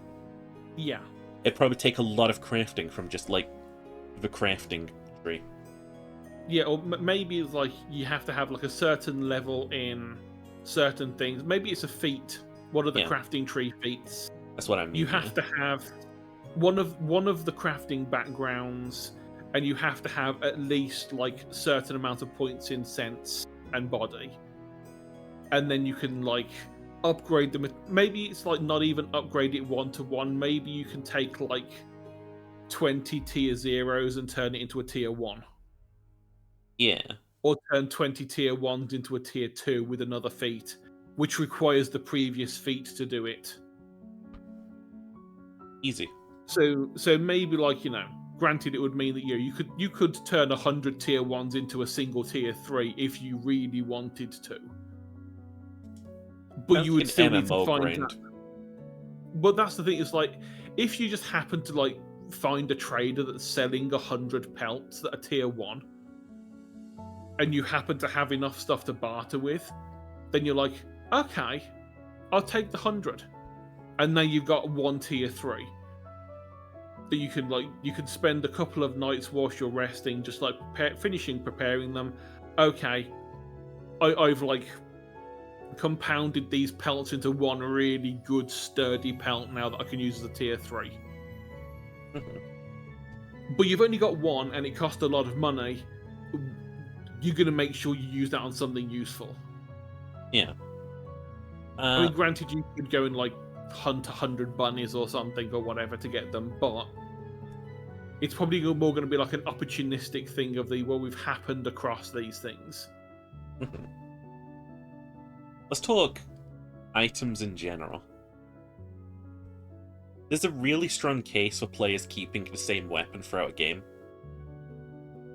if that weapon holds significance or importance to the player. Yeah. I think it should be... I think you can craft over an item if you use the same item, right?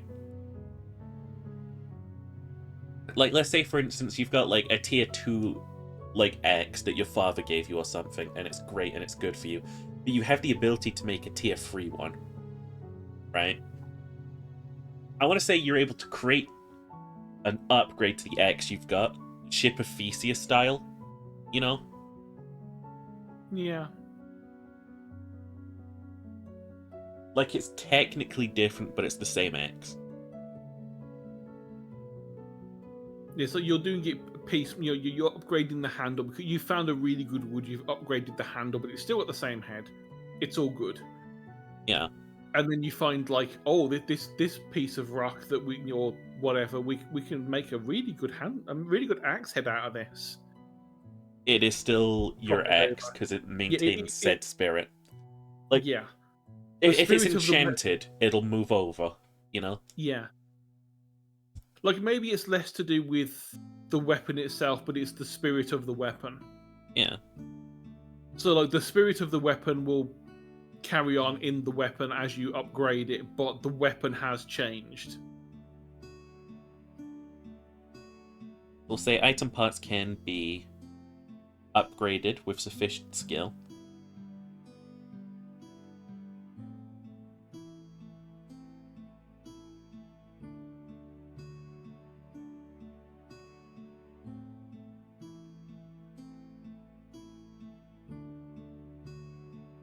enchantments will move over to the next weapon.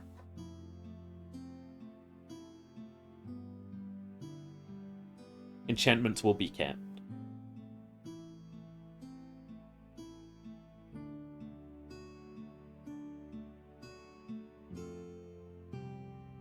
And I did like the idea that depending on how like upgraded the thing was, the better enchants can be applied to it. So you can't have like a really shit knife with an amazing enchantment. But if you upgrade the knife, you can make a slightly better enchantment than it could hold more without breaking. Yeah. Depends on the material. Yeah, it depends on the material that you're using. Maybe only a Type C material can hold an enchantment, you know? Or I'd say maybe more of a certain tier of material. Bezier curve selection tool. Like Type 3 and up, you could probably fit like an enchantment slot onto without it breaking. We're also not adding weapon durability. Oh no, forget that. We're not That's fucking a horrible assholes. thing. We want this to be a survival thing, but we don't want it to like be just like. This isn't a video game you just grind in. We don't want you to like go, oh, my weapon's broke, time to go grind the forest for another one. Oh, I'm being mauled by wolves. Oh, I died. You know? Yeah, it's going to be more along the lines of even like some of the things that might be like seem grindy are going to be more, okay, this is just going to take you some time, but we can gloss over it, you know. It's just D&D, just but do you a have couple- to survive to the next destination. Yeah, so it's going to be things like, yeah, okay, so you're looking for this specific tree, okay, because you want to chop it down to get some material, okay. That's going to probably take you 6 hours to find one. Yeah. And then you just like see the DM roll a couple of times and go, yep, you found it, you're good. Chop it down, process it, do what you need to do, you're good. Or one of those rolls might be, oh, okay, you made a bit too much noise, something has found you. Yeah. Small combat encounter. So it's going to be a risk-reward thing. If you want to find this really good thing that you can upgrade with, but there's a chance that you might get attacked. Mhm. And in this game, being attacked is actually dangerous. You'd rather not be attacked if you can help it. So it's going to have that risk-reward of... That's all DM's discretion. Yeah, it's DM's discretion. Yeah, maybe they might fudge the numbers of like, okay, I don't no, personally this want to person- make it too like video gamey, you know. Like, oh, Yeah. 5% chance the wolves are upon you, you know. Like, it feels like if you want to have like a custom encounter, it can't just be, and then the wolves attacked, and then I got attacked by the long legs, and then the DM rolled real bad, and we got attacked by a warg, you know. Well, that's why DM discretion for fudging numbers is a thing. The DM can roll it and go, oh, that's Yeah, a but if one. players like want a could rules be really lawyer, they'll bad. just like be in a constant struggle. You know what I mean? I don't want to make it so that like gathering immediately comes with a risk. Like I again, like this is a TTRPG. It comes down to it. I don't mean so much like a more like it's only like if you're like specifically going out of your way to look for this one thing, it's going to take you hours to find it. It's kind of like I'm trying to think of this. It's like there are certain things like if you're resting, there's a chance that something might find you. Mhm. It's like we had earlier. It's like, okay, the chances are probably very low that you're going to get found, but it could be that, you know, if you're trying to camp in the middle of a forest, there are animals around, and those animals might not exactly see you as friendly. They might be hungry. But again, that's DM's like choice. Yeah, DM's discretion. It could be that they're like, well, no, we're not going to do any rolls, but they're like, depending on the difficulty they want to add to it, they might go, well, okay, so far this has been a bit of a quiet game. Nothing's really happened. We need to have some kind of encounter go on. Let's see if it happens here. No. Okay, we'll move on. You found your tree. You took what you need. We move on. And then DMs the rest can- of the story progresses. DMs can add like whatever they want when it comes to that kind of thing. Like if a DM wants to roll for like survival or gathering check behind the scenes, we can give him the tools for it. Yeah, But I it's very think that'll much just be like for a that- hard mode kind of version.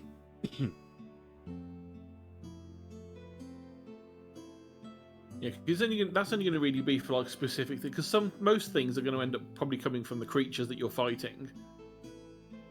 You know, if it's going to be dangerous to fight these creatures, there needs to be some reason to stay and fight them, rather than trying to run away, which is a valid option for like, okay, we can't fight this, we're going to have to run.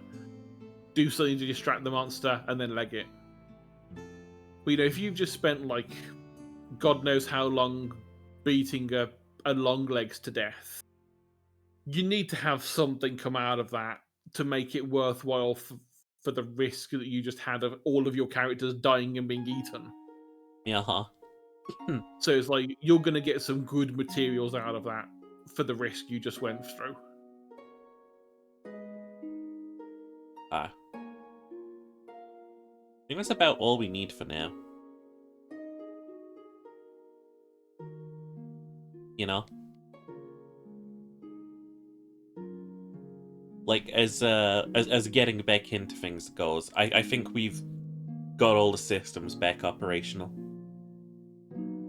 Yeah, it's just adding in the detail, and to be fair, that's the reason why we burnt out last time, was adding the details in with some of them. But that was mainly because like the classes that we had were a lot. I mean, maybe at some point like we revisit that list and pick out like maybe 4 or 5 that we like and focus on them to start with, rather than trying to do all of them. Pick out a few of them, make up a few backgrounds, see the combinations that might turn up.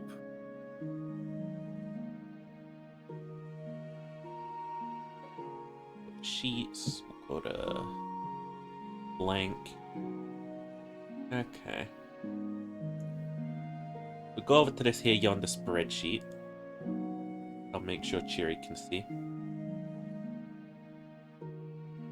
And now all we gotta do to make sure that we've got, like, everything ready is make, like, sheets for what these things will look like, right?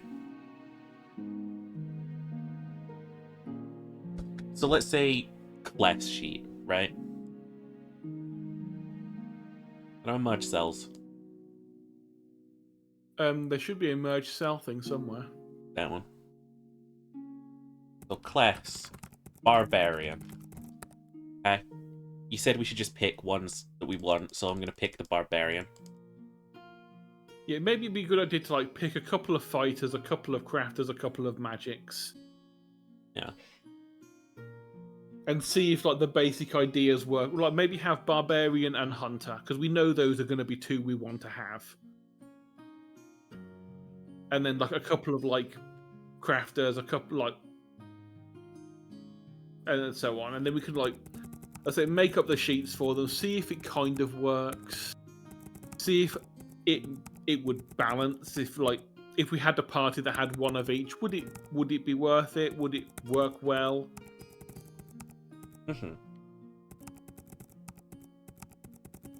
Because I imagine we probably gonna want to need to balance it to at least have like 3 players is like the minimum you're gonna probably want. Maybe 2 players minimum, but you're gonna have to give some like bonuses to stuff. Or maybe have like players, if you want to have like 2 players, they have to have 2 characters each or something. No, I think it'll be fine to have 1 character each if the DM isn't like a total sociopath, you know? Like in normal D&D. We're talking about DMs here. They're all horrific sociopaths. They all want to murder the players. So here is where we'd basically put like the body-based skill tree. And we'll think about that as like fighting using might. Right? Yeah. We'd call this like the mind-based fighting tree. Well, don't forget, it might not necessarily be to do with fighting. It might be that the mind stuff is more to do with, like, surviving mental stuff. Yeah.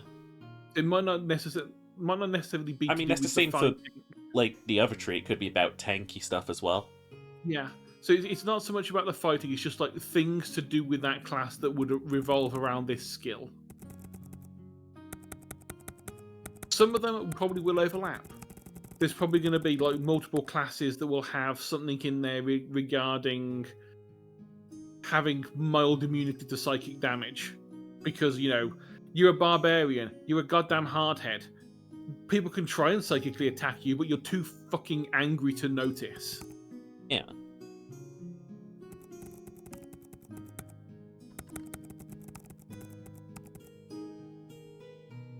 So, like, we'll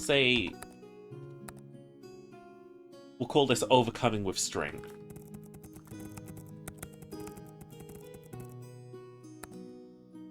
Make all of this text wrapped around, for Christ's sakes. There we go. And the sense tree would be, like, pushing through, Pushing through, being overwhelmed, sort of. Barbarian isn't going to do much presence, right? Maybe? Oh. I don't know, maybe. There might be something that can be done with a sneaky barbarian. We want 10 skills. That would be terrifying. We want 10 skills in all of these categories, right? And that is a job for, I think, the Microsoft presentation, honestly. Not this. Presentation lets you put boxes in. Like little boxes, like not stat boxes. But no, yeah, this is how we'll set these up, right? Gain up to 15 stats, which you can distribute as you will, and 1 perk point. Yeah. No. Let me go over characters. Come on.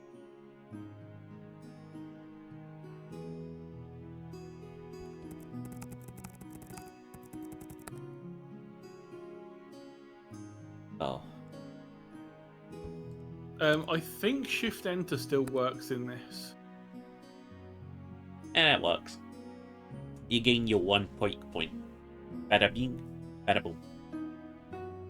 Kind of goes without saying that you earn a perk point, because I don't think we'll ever give anyone more or less than 1 perk point, Yeah. Like class Barbarian, and then we'll put another box here, just on the edge.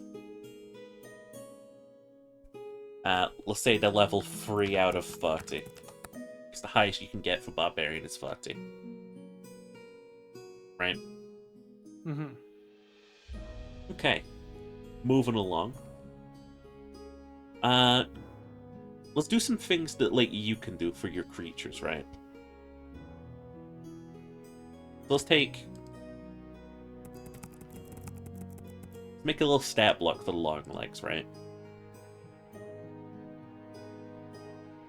And since the long legs is basically a boss monster, let's give him, like, ridiculous HP.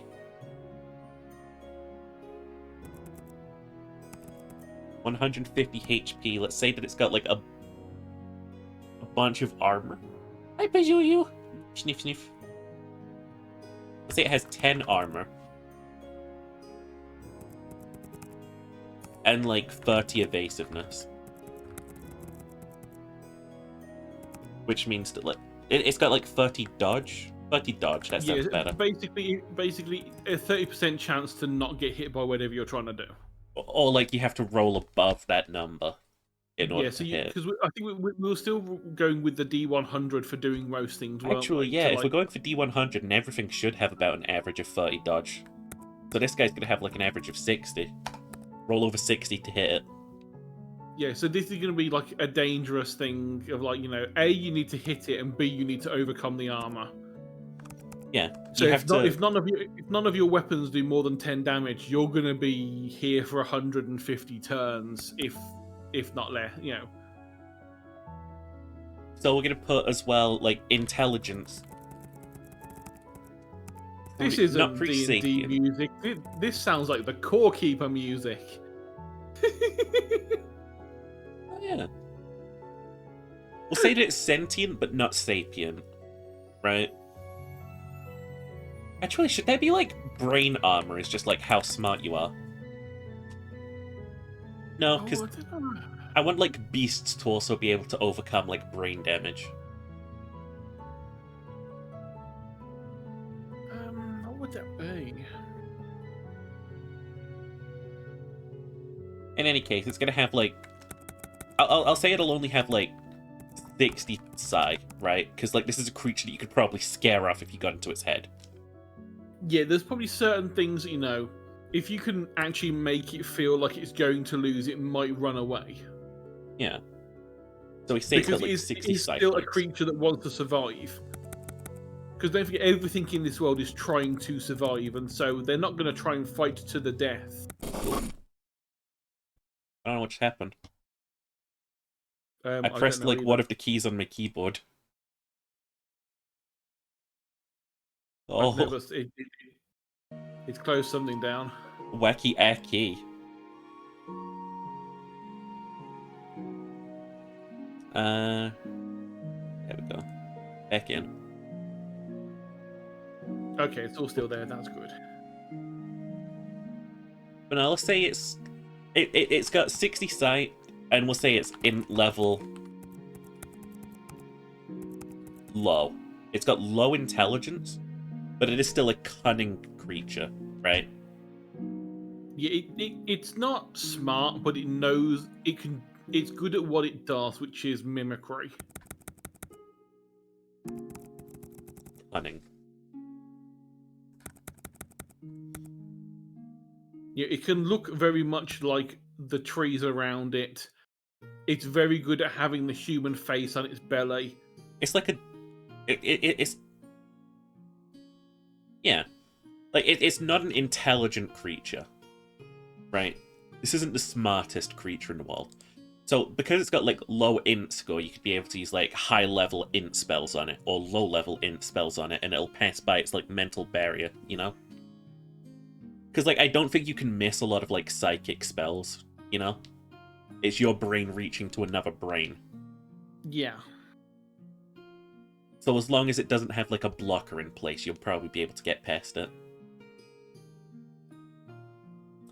And then for senses, I'll say it's very strongly sensed, right? Let's say 300 senses. This creature lives in a salt flat, right? It lives way up in the sky. It's probably not going to get hurt by sense damage. Yeah, it's used to being able to see over a wide area at the same time.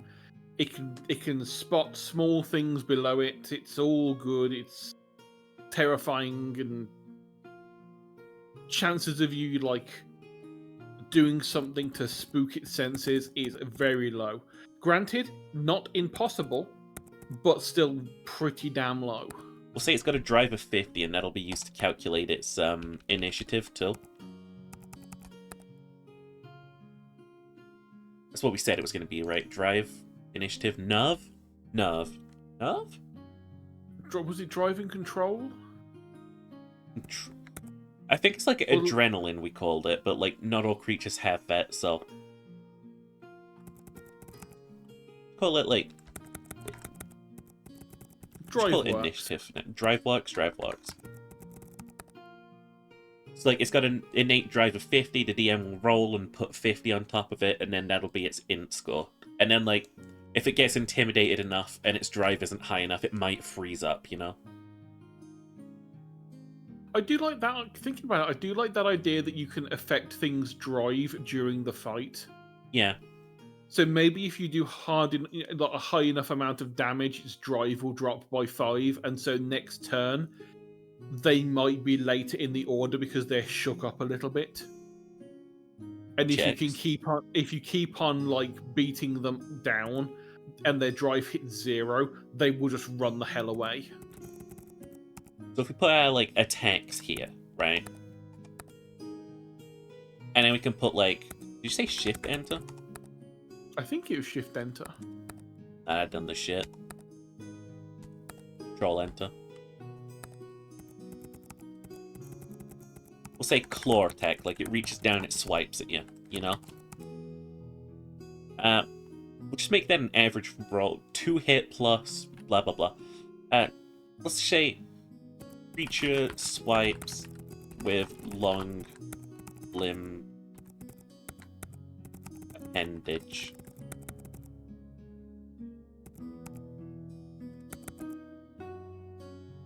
Oh.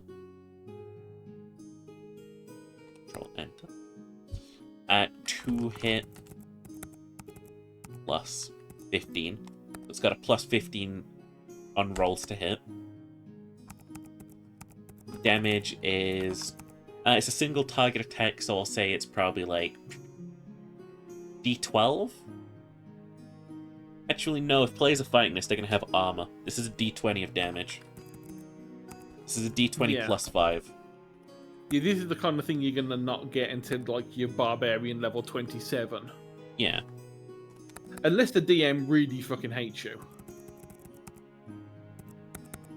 So we'll say they have their own inbuilt grapple. Creature begins to grapple players. Entity? Creature? Yeah, I'd say creature. Grapple a creature. Grapple a creature. If successful, this will lead into a webbing. Then we'll go to succeed. How do we do this? It's like a... It's going to be a strength thing. It's going to be based on stats, yeah. Which we can record here. We can just record all of its stats.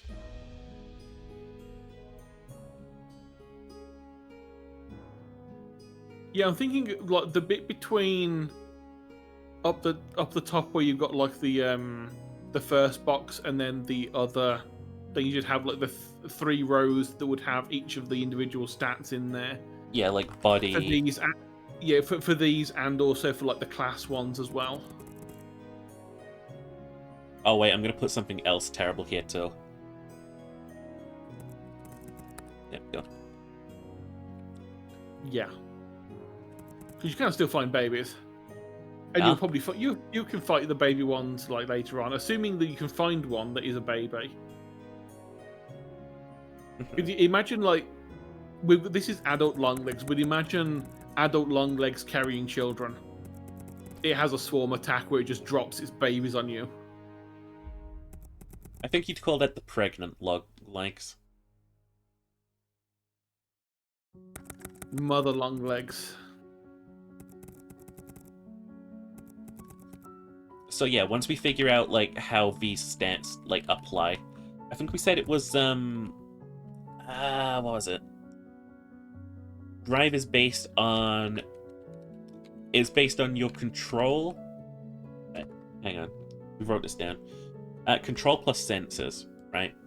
So control plus senses. I don't think it has much senses, Longlegs, but it's definitely got like firm control. Yeah, because it's a dexterous beast. Because webbing you up and using its little grabbers to do stuff. I'll say it's probably got like it's built for endurance. This creature, so let's say 50 endurance. I'll say its body it's built fine. But it is scrawny, actually. It is actually scrawny. Its body isn't built fine, is it? Power, innate power, I think it doesn't really have much. Yeah, for the most part, it's dangerous because it's got long legs, which add a lot of, like, physics to it. So when they swing their leg, it's not using a lot of force, but because it's on a pivot and there's a long thing, the end hurts. It has an insane presence. It's terrifying. You look at the creature, it's horrible. Yeah, you look at the creature and that's when the combat starts, because it's like, you've noticed me. Logic, I think it knows enough to hunt. It is a cunning beast. And then we go down here and we go, body plus 30. No, wait, hang on. Evading creature must match or succeed a... What do you call it when you roll 2 dice against each other?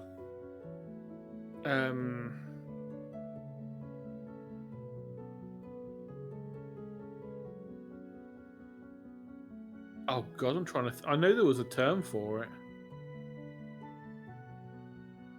Must match a body check with the beast to evade. right? That's good enough for now. Yeah. Webbing. Let's make that horrible. Once grappled, the long legs will begin to web a target. Players may roll a disadvantaged body check Body check, yeah. against like 60. Yeah. No, And I'd say give they 80. I'd say give them like 3 turns to break out before they are actually webbed. Yeah. Players have 3 turns to break out before webbing is complete. And it doesn't kill them, Once webbing, but it means that they're kind of out of play until someone gets player them has loose. how's this horrible, right? The player has 4 times disadvantage to try and break out. Yeah. So they can still move, they can still be strong, but they have to keep rolling. They might get lucky and be able to tear it open. Yeah. They might be able to use a knife of some kind to cut the webbing, but it's gonna be difficult because they're horrible. We'll say venomous bite too.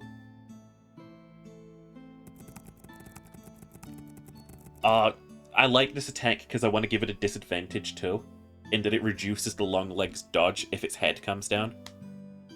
Yeah. Long legs lurches down, biting at the creature with an attack roll. We'll say that attack roll is like plus 20 to hit. Actually, we'll just go with plus 15. That seems to be working for the creature Yeah. so far. Because normally it would do this once it's already caught you and webbed you. It would bite into the web whilst you can't escape it. So normally it wouldn't care.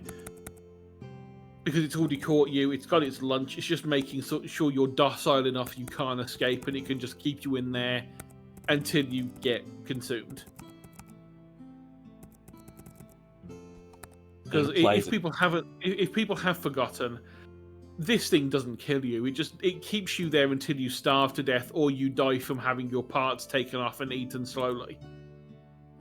It's got It you is a as a horrific snack. death. Yeah, it stores you as a snack under its belly, and it just keeps walking around and taking bites of you as and when needed, and it's hungry until eventually you either die because it took too much of you, or you have starved or dehydrated to death.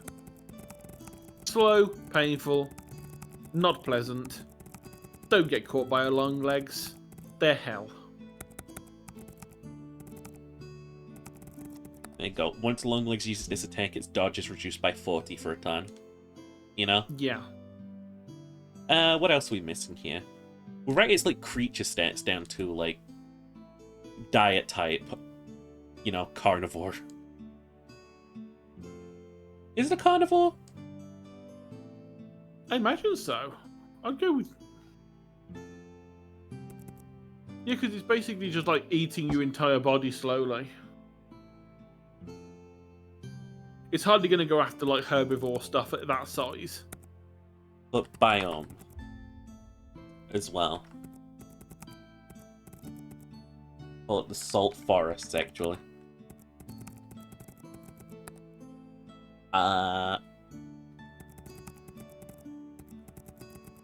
Carnivore. Hi. Anything else?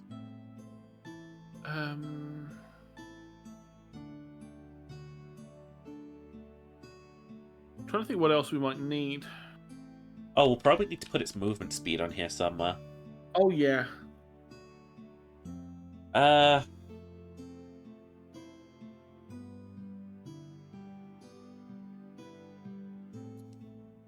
Honestly, it's going to be high. How do we calculate it, though? I don't think we need to. Again, let's make that a racial thing.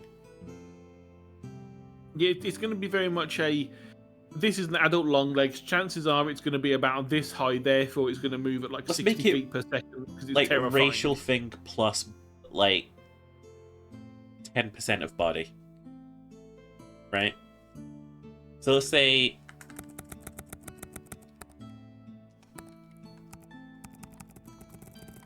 movement is it can move at 50 miles an hour if it runs. Yeah. Plus 2 because that's 10% of his body stat.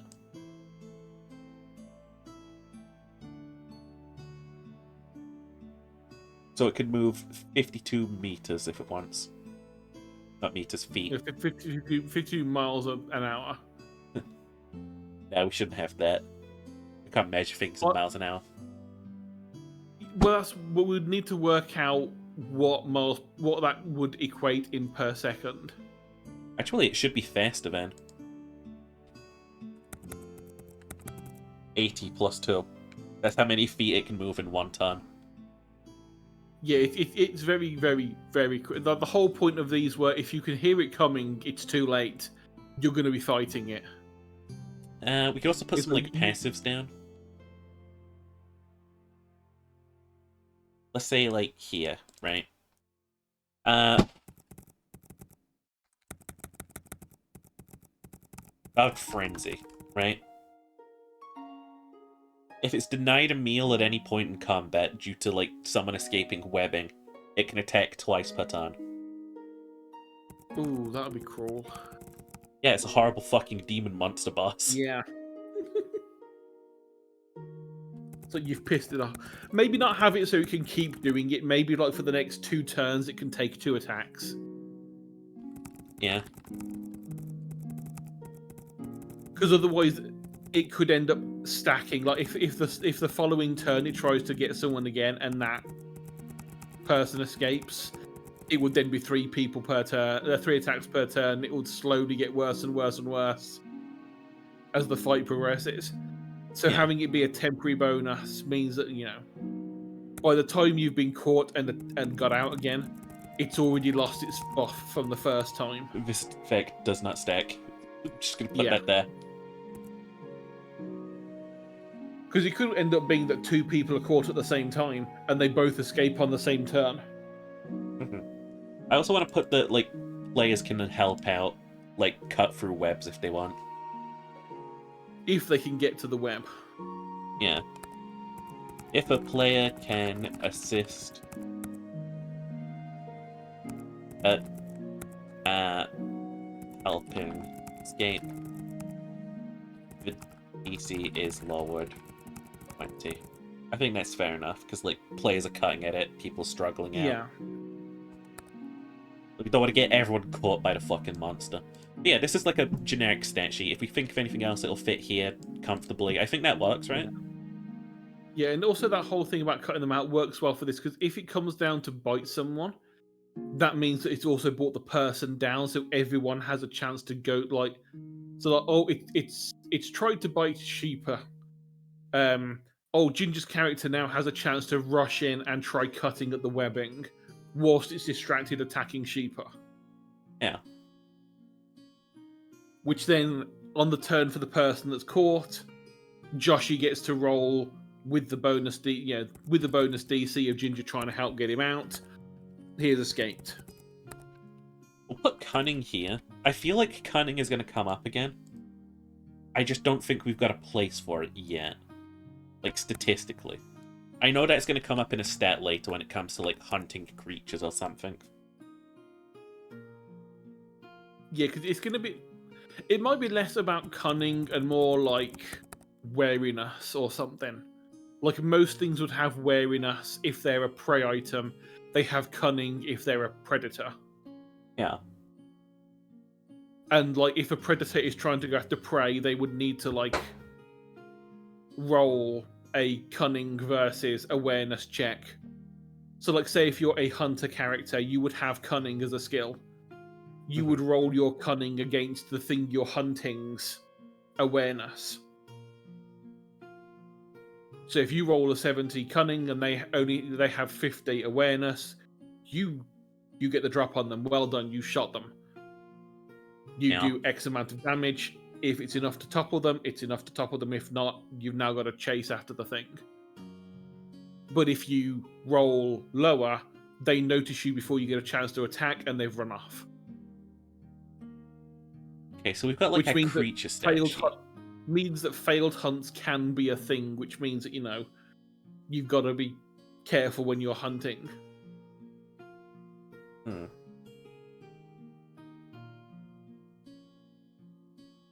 Okay. Is that my phone? Where's my phone? Ring, ring. I set an Ring, alarm. ring. Ring, ring. Wake up, Sheepa. Wake I'm up, awake. Sheepa. I'm awake. Wake up. Wake up. Okay, what do we need next? Oh shit, it's crafting ingredients that it can drop. Oh, yeah. Okay, well, guess it's good that we left this space here. Leg bark. I was going to say leg chitin. Leg chitin. CHITIT.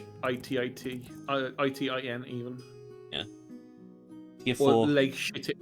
If you want to pronounce it how, English is pronounced, it's also leg shitting. Because English language is a dumb thing. So this is just a tier 4 component. You could probably make anything out of this. Yeah, it can be used in multiple things, and depending on what you're using it for, it would give a better, like you can dump it in a potion and it will do maybe it's a really good movement thing for potions. Let's say it's tier 6 sturdy. Yeah, maybe if you're using it as a weapon blade, it's B class. It is a B-type item. Tier 6. Right? That's what we said we'd go with. Yeah. So it's B as in, it's a heft type item. Okay. I want Longleg's fiber and their poison tool. Yeah, poison gland.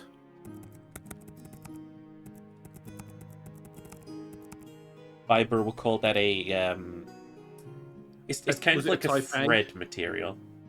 So yeah, was it type A for threads? Yeah, we'll use threads for type A. It's again tier 6. This is a big beastie. It's poison gland. Which, for the sake of argument, let's just say type C for now. Alchemy ingredient. Yeah, we'll call him alchemy regent because we don't know what anything else is.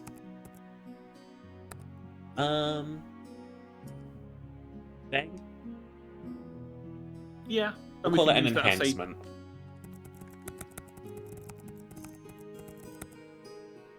I don't know, because that could be used as the end of a dagger or an end of a spear or something as well. Call that a D type. You could put that on top of something. Yeah. At some point, we'll work out what each of the types is in terms of say A is thread, B is heft, D is blade, D is alchemy ingredient, and so on. Mm-hmm. And then those would all be put together.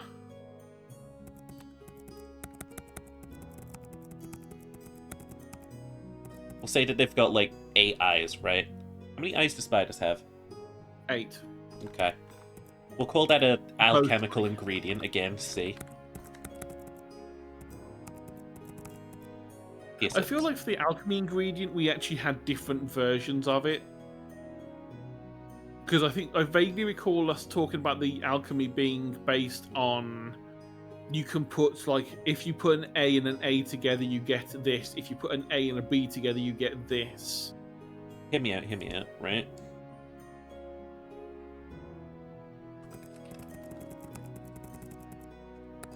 Pulls the crafting primers, right? Let's say material tier A is Longleg's fiber. It is a thread type material. Right? Material tier B. It is a sturdy material.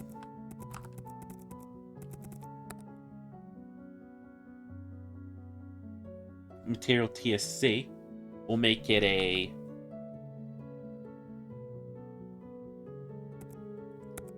Alchemical enhancement.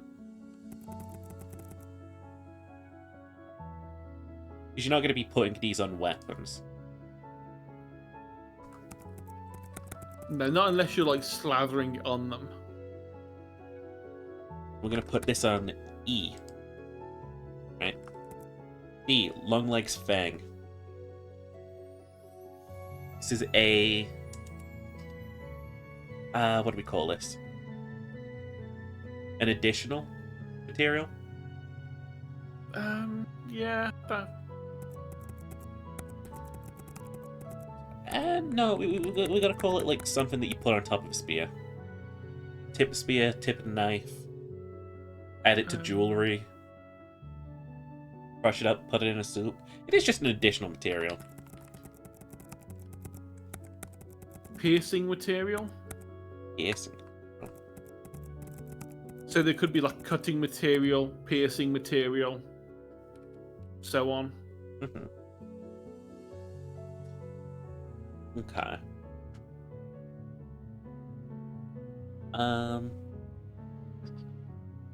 And yeah, the E type, I think, will be poisonous material.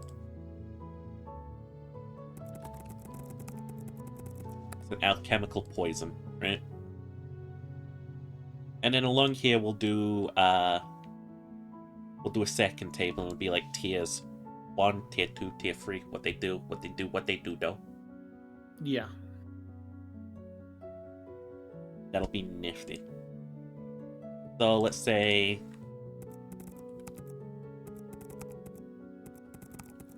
a tier 1 Fred material, right? That'll probably add like +1 to hit. That is not a math sum. There we go. And then we'll say at tier 2 it's like 2 hit +3. Tier 3 +6. Sturdy material. What's the sturdy material going to do for us? Is it going to be just extra damage? No, because I would have thought that's what the point would be. Oh, hear me out. This is where the damage comes in, and the piercing material is the plus damage. So we say damage +1. And then we go back here, and what we say is sturdy material, damage 1d4. Ah, yeah, that's a good one. Damage 1d6. Damage 1d8. That's beautiful. That makes me feel good. Yeah, and it also then gets rid of an annoying thing with D&D where you can have like an amazing enchanted dagger and it sucks because a regular shitty spear does more damage than it. Yeah. Even though like this could be like the most expensive, sharp, enchanted dagger that you could possibly have, and it does less damage than a generic thing, a generic club that someone picked up off the road. So when it comes to alchemical poisons, I think it depends on the kind of spell. Or like thing that you add it to, let's say. Because like this all works well and good for like crafting. Let's say you got like a spell that's like add Witch's Brew. This one, it will poison enemies for 1d6 +2 for every tier higher, you know? But that's for the spell itself.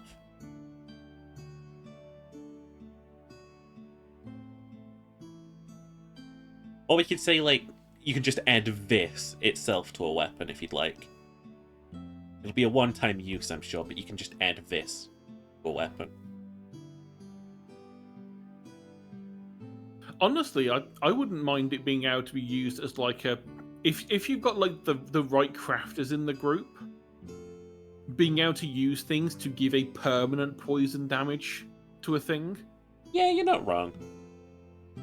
Because it would, I mean, it would give a little bit more like... It wouldn't be like a really like dangerous poison. Like maybe like every time you hit with the weapon, there's like a 1 in 6 chance it can either take off a bit of extra health or mess around with stats or something, depending on what the type of poison is. Yeah, let's say this is crafting for weapons, right? So let's say So like maybe if it's maybe say like it with the long legs, it's obviously going to be a paralytic poison. It doesn't want to kill you; it wants to knock you out. yeah.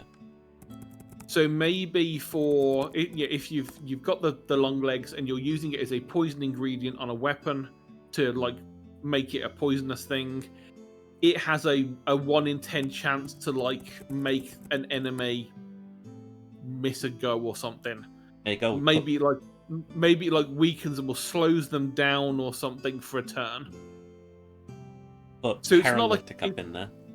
Yeah, so like it's not like an outright it will really hurt you. So like say like if this was going to be like paralytic poison, a tier 1 would maybe like lower their speed by 5 feet per turn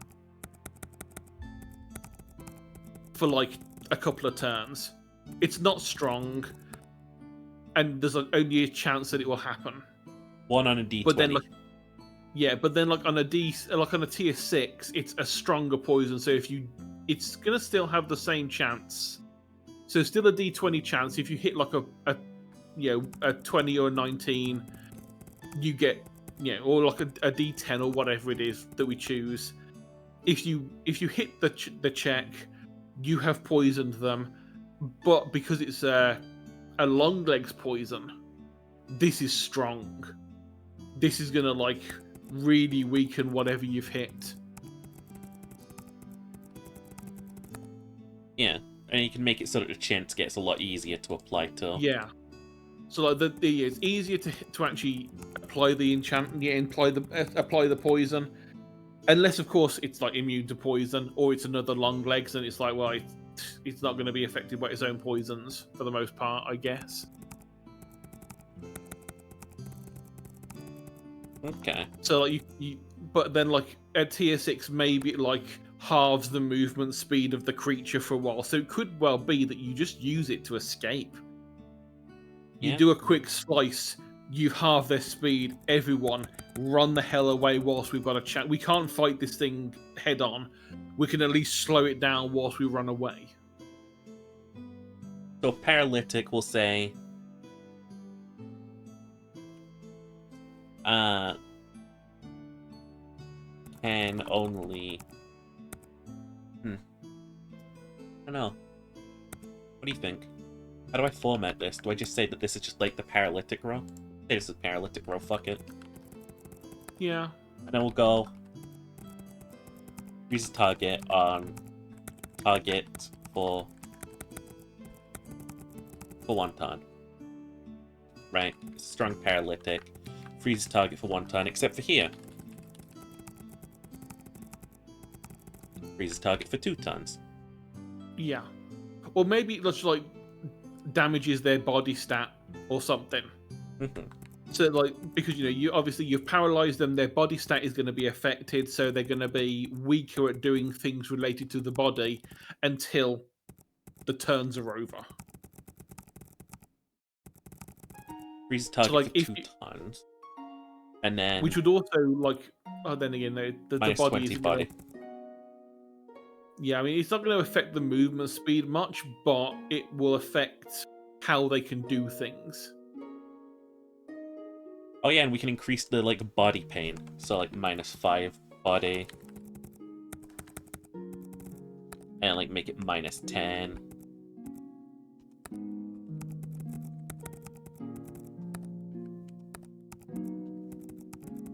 Yeah, I'm gonna say that you can only have 1 poison on your weapon at once now. Oh yeah, it would very much be if you have made this weapon with alchemical ingredients to inflict this kind of poison. That is it. It's this kind of poison. If you want multiple ones, if you're like an assassin-based character, you're probably going to have 6 daggers with different types of poison on them, for depending on what kind of thing you're doing. I'm gonna put paralysis immunity on the long legs. Yeah. That just checks.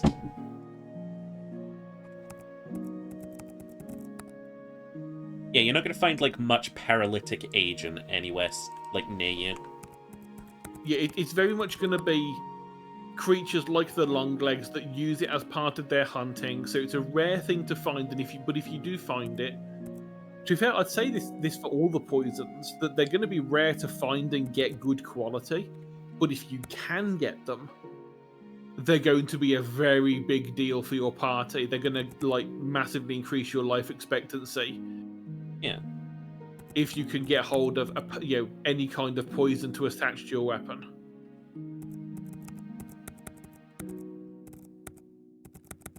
Well, so imagine that there's going to be some that just outright do damage, which is just going to make combat go quicker and you're more likely to survive.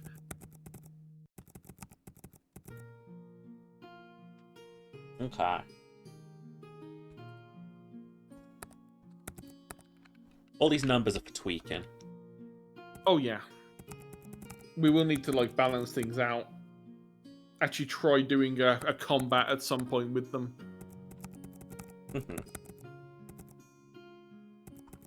Because especially with things like this, it's more like a boss monster. We want at the end of it the players to come out of it feeling like they just went through hell, but they survived. Yeah. We don't necessarily want them to all die. We want them to feel like they just went through a massive pain. I don't think an alchemical enhancement is going to do anything to a weapon.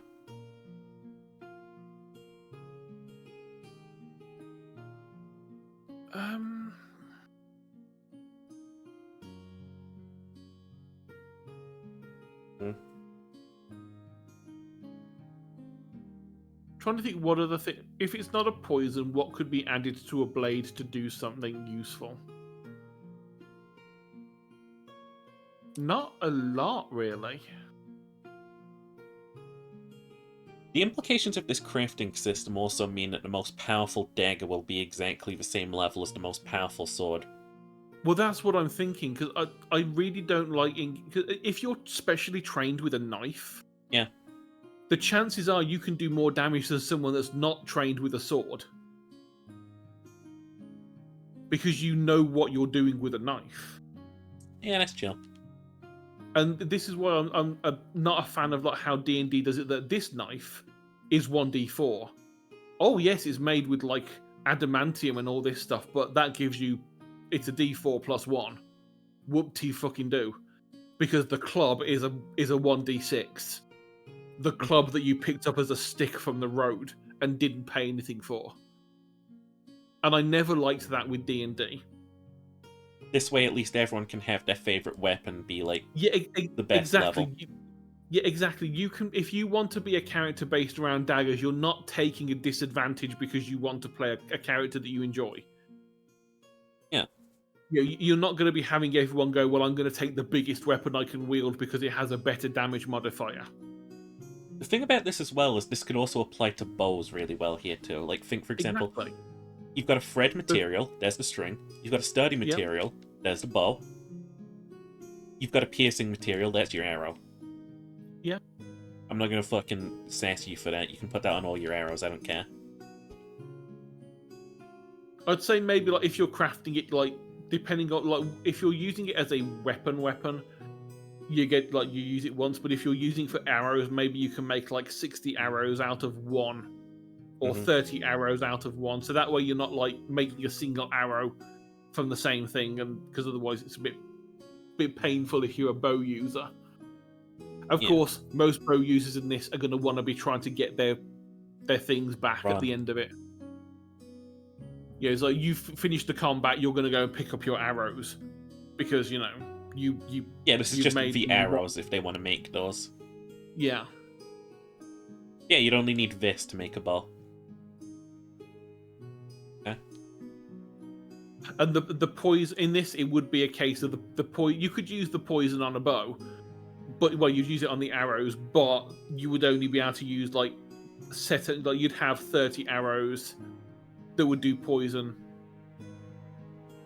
It's whether or not, but then again, you could always make it so that you can make 10 poison arrows and they will always be poisoned as long as you retrieve them. Yeah.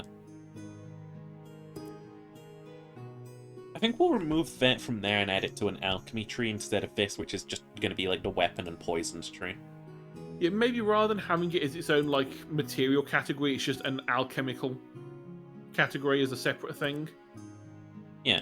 So there's like crafting material and alchemy material. So there'll be alchemy material type A, type B, type C. And each of them, like when you mix and match them, will do certain things with the potion. Like maybe the type A alchemy ingredient is how long it lasts, like the duration of the potion. And type B is what the thing does. Is it a healing potion? Is it a speed potion? Is it a strength potion? What is it? And so on.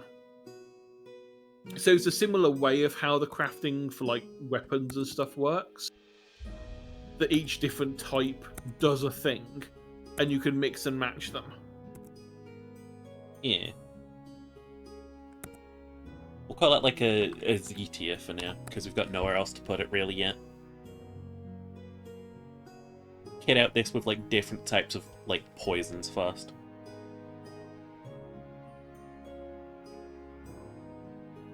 Okay. This feels satisfying so far. We have like what a class sheet should look like. Practically, we've got like the monster sheet. It's good. I'd say for the class sheet, between where you've got that, so on second box down, between that and the 3 beneath it, put in 3 lines, and that way above the so above the like the body skill tree, it would have the place where the 3 body stats would go. Yeah, that works. Oop. So like you'd want like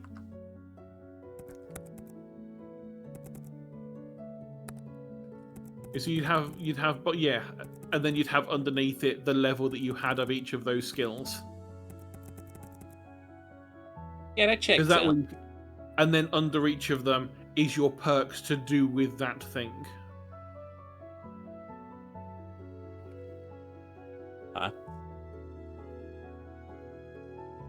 Still thinking about this now.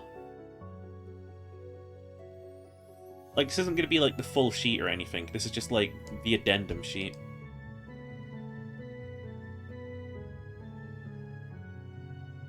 I guess if you want to like do all of your maths on this sheet though, you could just put like, okay, I've put like plus, I'm gonna have to type plus 8 into body. Like you could distribute these here before you move back to your other page, you know? Yeah.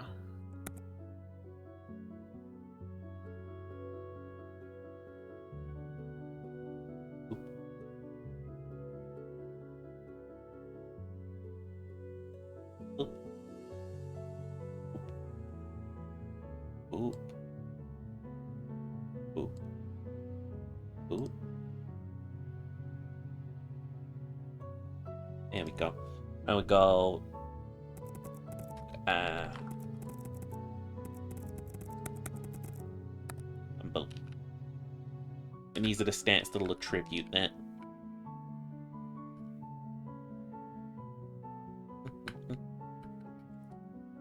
We'll say we do like, I don't know,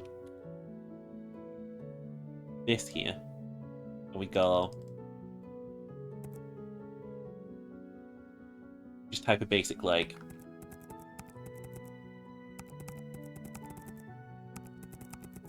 and then we've got like skill tree and it goes whoosh. Never mind. And it goes whoosh. And you got another box down here. And you got like punch a guy. Kill him. Boom.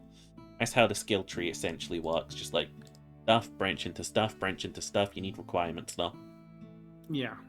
Say you need 10 and to get this perk minimum. See, I'm trying to think whether or not we actually want it as a tree or just literally a list that has skill requirements or stat requirements. Oh, a list would probably be good. Because that way, you know, Yeah, you can have Puncher Guy, but what if you don't want to do unarmed? If Puncher Guy is like near the top and like all the other things are below it, you're like, oh, I've got to waste a feat to unlock the other things. Or if you can just skip Puncher Guy and go straight to Cutter Guy.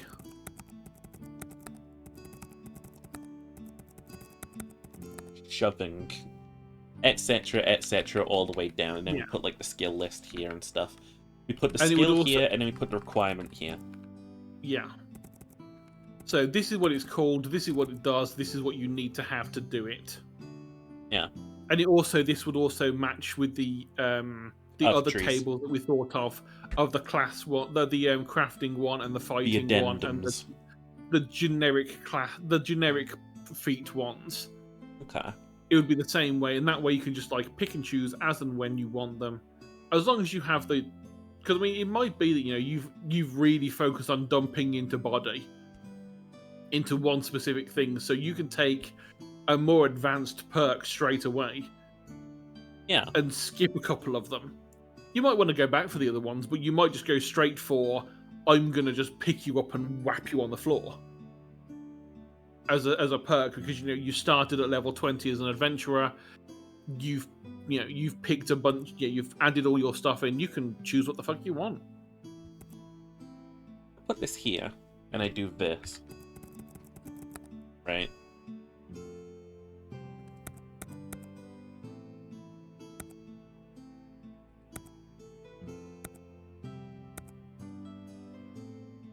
Ain't that easy? Ain't that easy? Yeah. Paralysis immunity, postling. I'm too hungry. You can't stop me from moving. Okay. So we can't just put their health stats here, so we'll have to put something else. People have some base stats that they can have.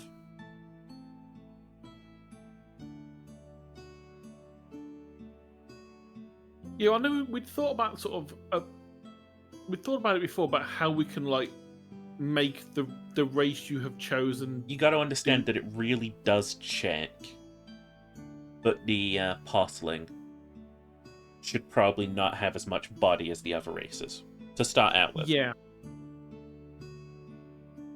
It's easy to work towards if they'd like it. Yeah, but they might have more senses because they're little tiny hungry peoples that they like being able to sense the things around them. That they can smell things really good because they've got the nice nose and all this. Yeah, we'll just make them 10 and 5s. Are they good? No. 10. Actually, no, we'll make them 20 and 5s. In a row of 5 if they're good or not. Right? Too much? Gotta have some baseline, It's gonna be the baseline for these sort of things. Think about it if Johnny E. Postling, right, is starting out in the world at a level 1. They've probably got 8 stat points. It makes sense that they get these as a base. Yeah. Believe it or not, I follow another Sheep V2, but I believe it though. There's 80 of us. Yeah. I also follow Fromage. There are others. And Ace Beanie, but Ace Beanie is more like a goat than a sheep, let's face it.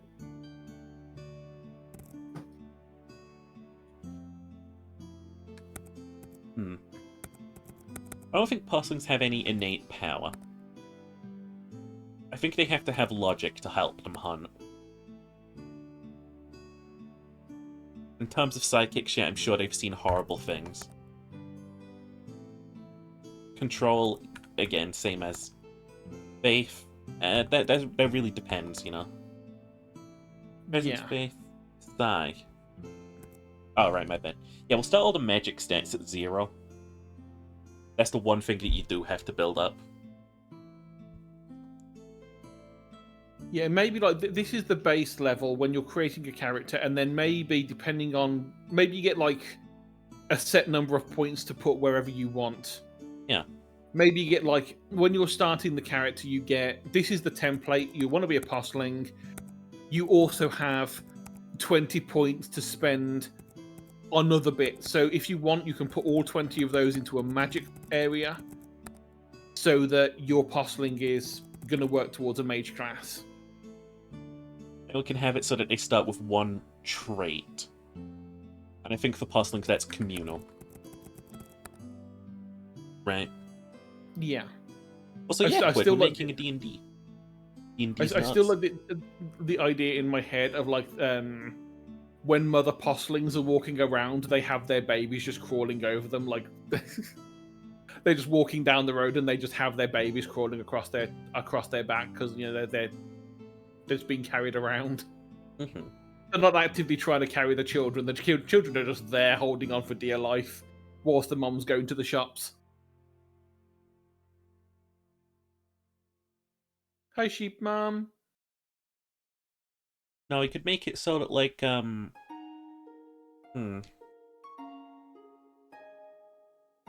we never did calculate dodge and armor and stuff. Like, where that comes from. Like, do they have innate armor? No. No, they just got furry skin. They have 0 additional HP, though. Like, maybe everyone gets 1 natural armor minimum. Because Natural that way, armor? if someone... Okay, well, they are Fuzz. Fuzz is a kind of armor, so... Yeah, so, like, at the minimum, if someone does an attack of 1 against you, you're just going to take 1 damage. Natural armor plus 2. And natural dodge. I think that dodge default will be like 30. 35? Yeah. Which we still haven't calculated what that's based on either. I imagine it's going to be like based on body and control or something, because it's like controlling your body to get out of the way of things. Yeah. What about sense and body? Yeah. So we say that it's part senses, part body, so that's 25, so we say that's plus 2.5.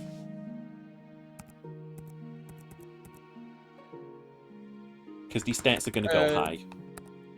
Yeah, but saying that, how are we going to do a decimal when it's a dice roll? Round up. We'll just round up.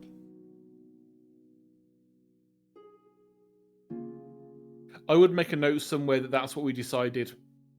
I'd like put it at the side for now, just like dodge chance equals body plus sense divide by 10.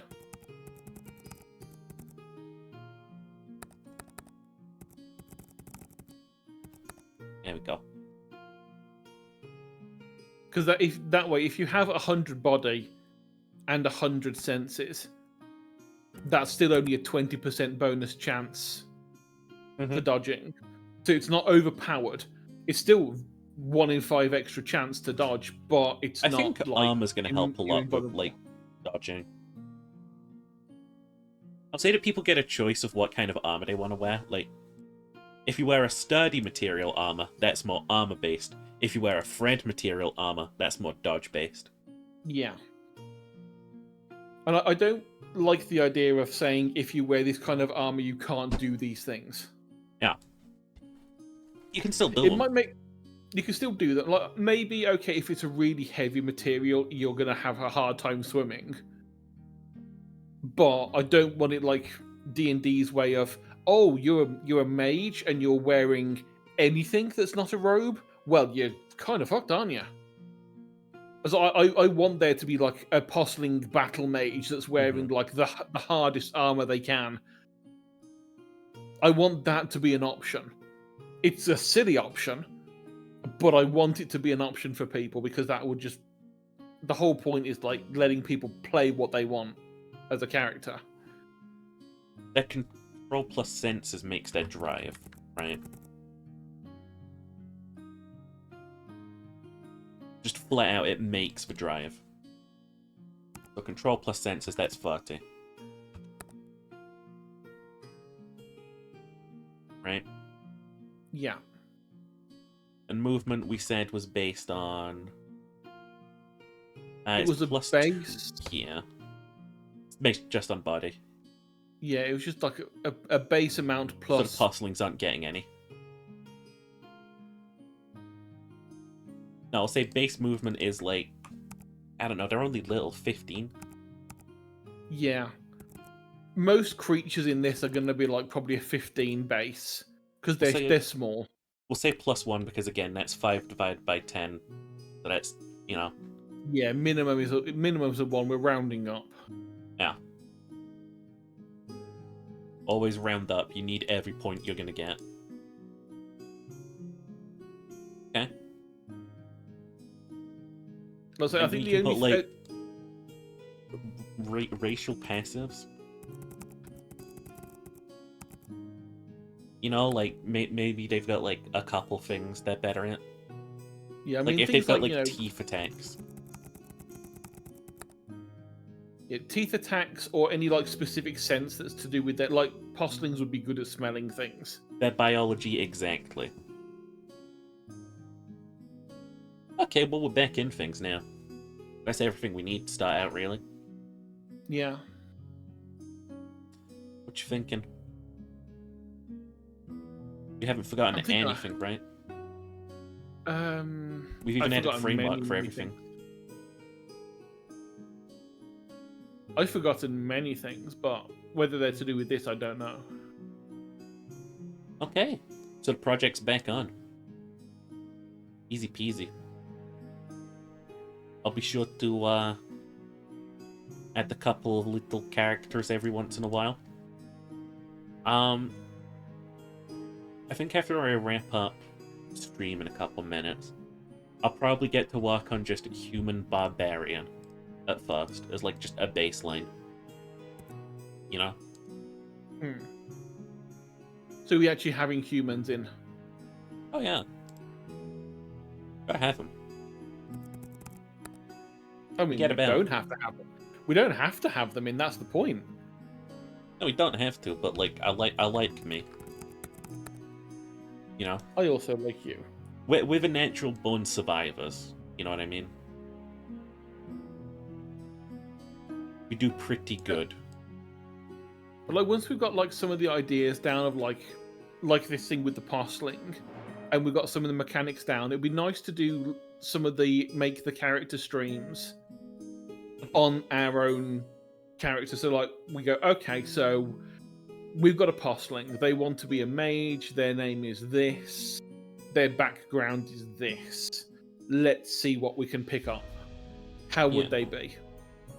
Or like, you know, picking like I say, just picking random race, random class, seeing if we could work out a way that it would work, and creating some characters, and seeing if it makes sense. Shouldn't be too difficult. Okay. I'm into but it will be fun. It's gonna be good. Oh yeah, I should also put